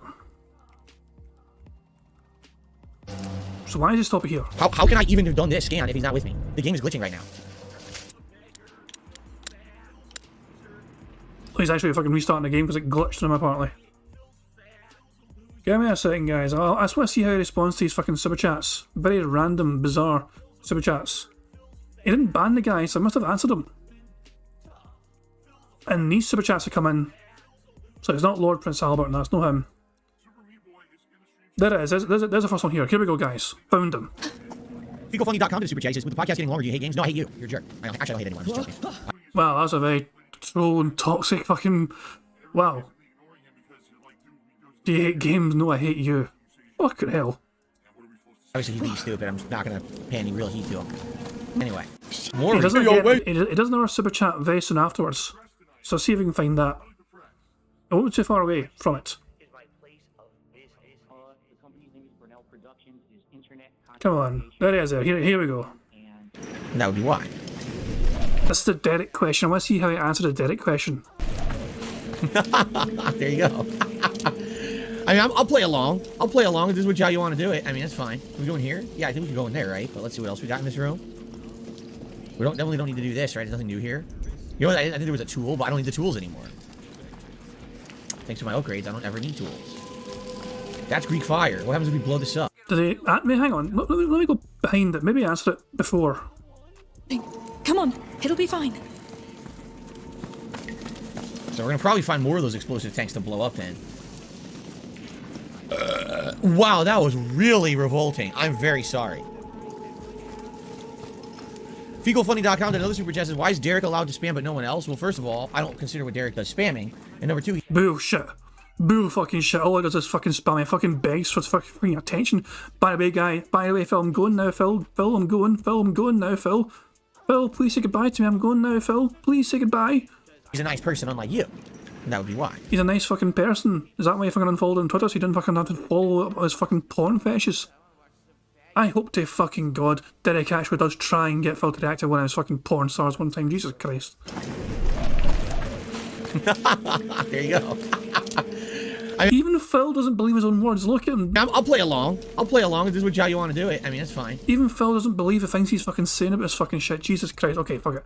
Let's go to live DSP and see how he's doing. What happened to the brother? He's standing right here. 7 to 8 buckaroos of Phil Bonnell and fucking tips. Well done for fucking Phil. Anyway, that's going to be the end of bingo, guys. We didn't get a full house. Sadly, it is what it is. Nothing we could do. Bugged bingo mechanics do it and all that jazz. Phil was, by the way, has called himself DSP the Unragnarokable.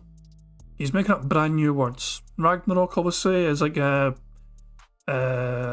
fucking, is it end? I don't know literally what it means, but I do know a general idea. It's like the end of the world or whatever. You know, so Phil is calling himself Unendable, I imagine. Going by that kind of name. But DSP the Unragnarokable. And obviously because God of War is coming out very soon as well, the brand new game, so he's trying to fucking get excited for that and all that jazz. But yeah guys, I'm going to end the bingo there. Thank you very much for joining me for DSP Bingo. I do appreciate everyone helping out, contributing as well. I do appreciate super chats and tips, and also keep me writing the bingo card. Things I missed on the card you guys spot sometimes which I don't, which I really do appreciate, because obviously if we were ever short by one on the bingo card, I would be gutted at the fact that we might miss something, you know what I mean? But sadly we had no full house tonight, but hopefully we can get one tomorrow. There's some more DSP Bingo tomorrow for Saturday. So guys, I do hope you enjoy the rest of your Friday, how you wish to spend it, and I'll catch you guys tomorrow for some more DSP Bingo if you wish to join me then. On September. Don't fucking play yet, I'm not fucking ready. Plus your fucking terrible fucking pixelation. Holy fucking, what's this, 180? This is 144 or something. Oh, it's awful. Get your fucking ass to fucking 1080p or 720p now. Jesus Christ. Anyway, guys, I do hope you enjoy the rest of your Friday, however you wish to spend it, and I'll catch you guys tomorrow for some more DSP Bingo if you wish to join me. Until then, enjoy the rest of your Friday and have a good one. Peace out, guys, and thanks again. On September 14th, a pre-authorized payment of $16.51 from PayPal.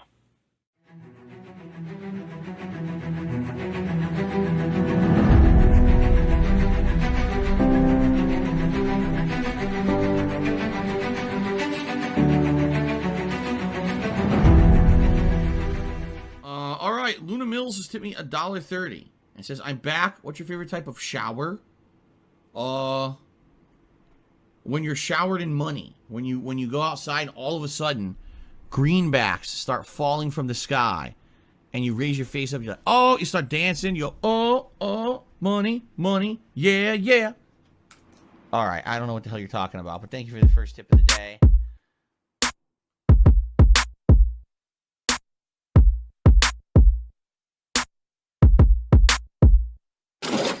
Money, money, yeah, yeah. Money, money, oh, money, money, yeah, yeah. Money, money, money, money, yeah, yeah. Money, money, oh, money, money, yeah, yeah. These contributions are mandatory. Money, money, yeah, yeah. Money, money, oh, money, money, yeah, yeah. Money, money, money, money, yeah, yeah. Money, money, oh, money, money, yeah, yeah. These contributions are mandatory.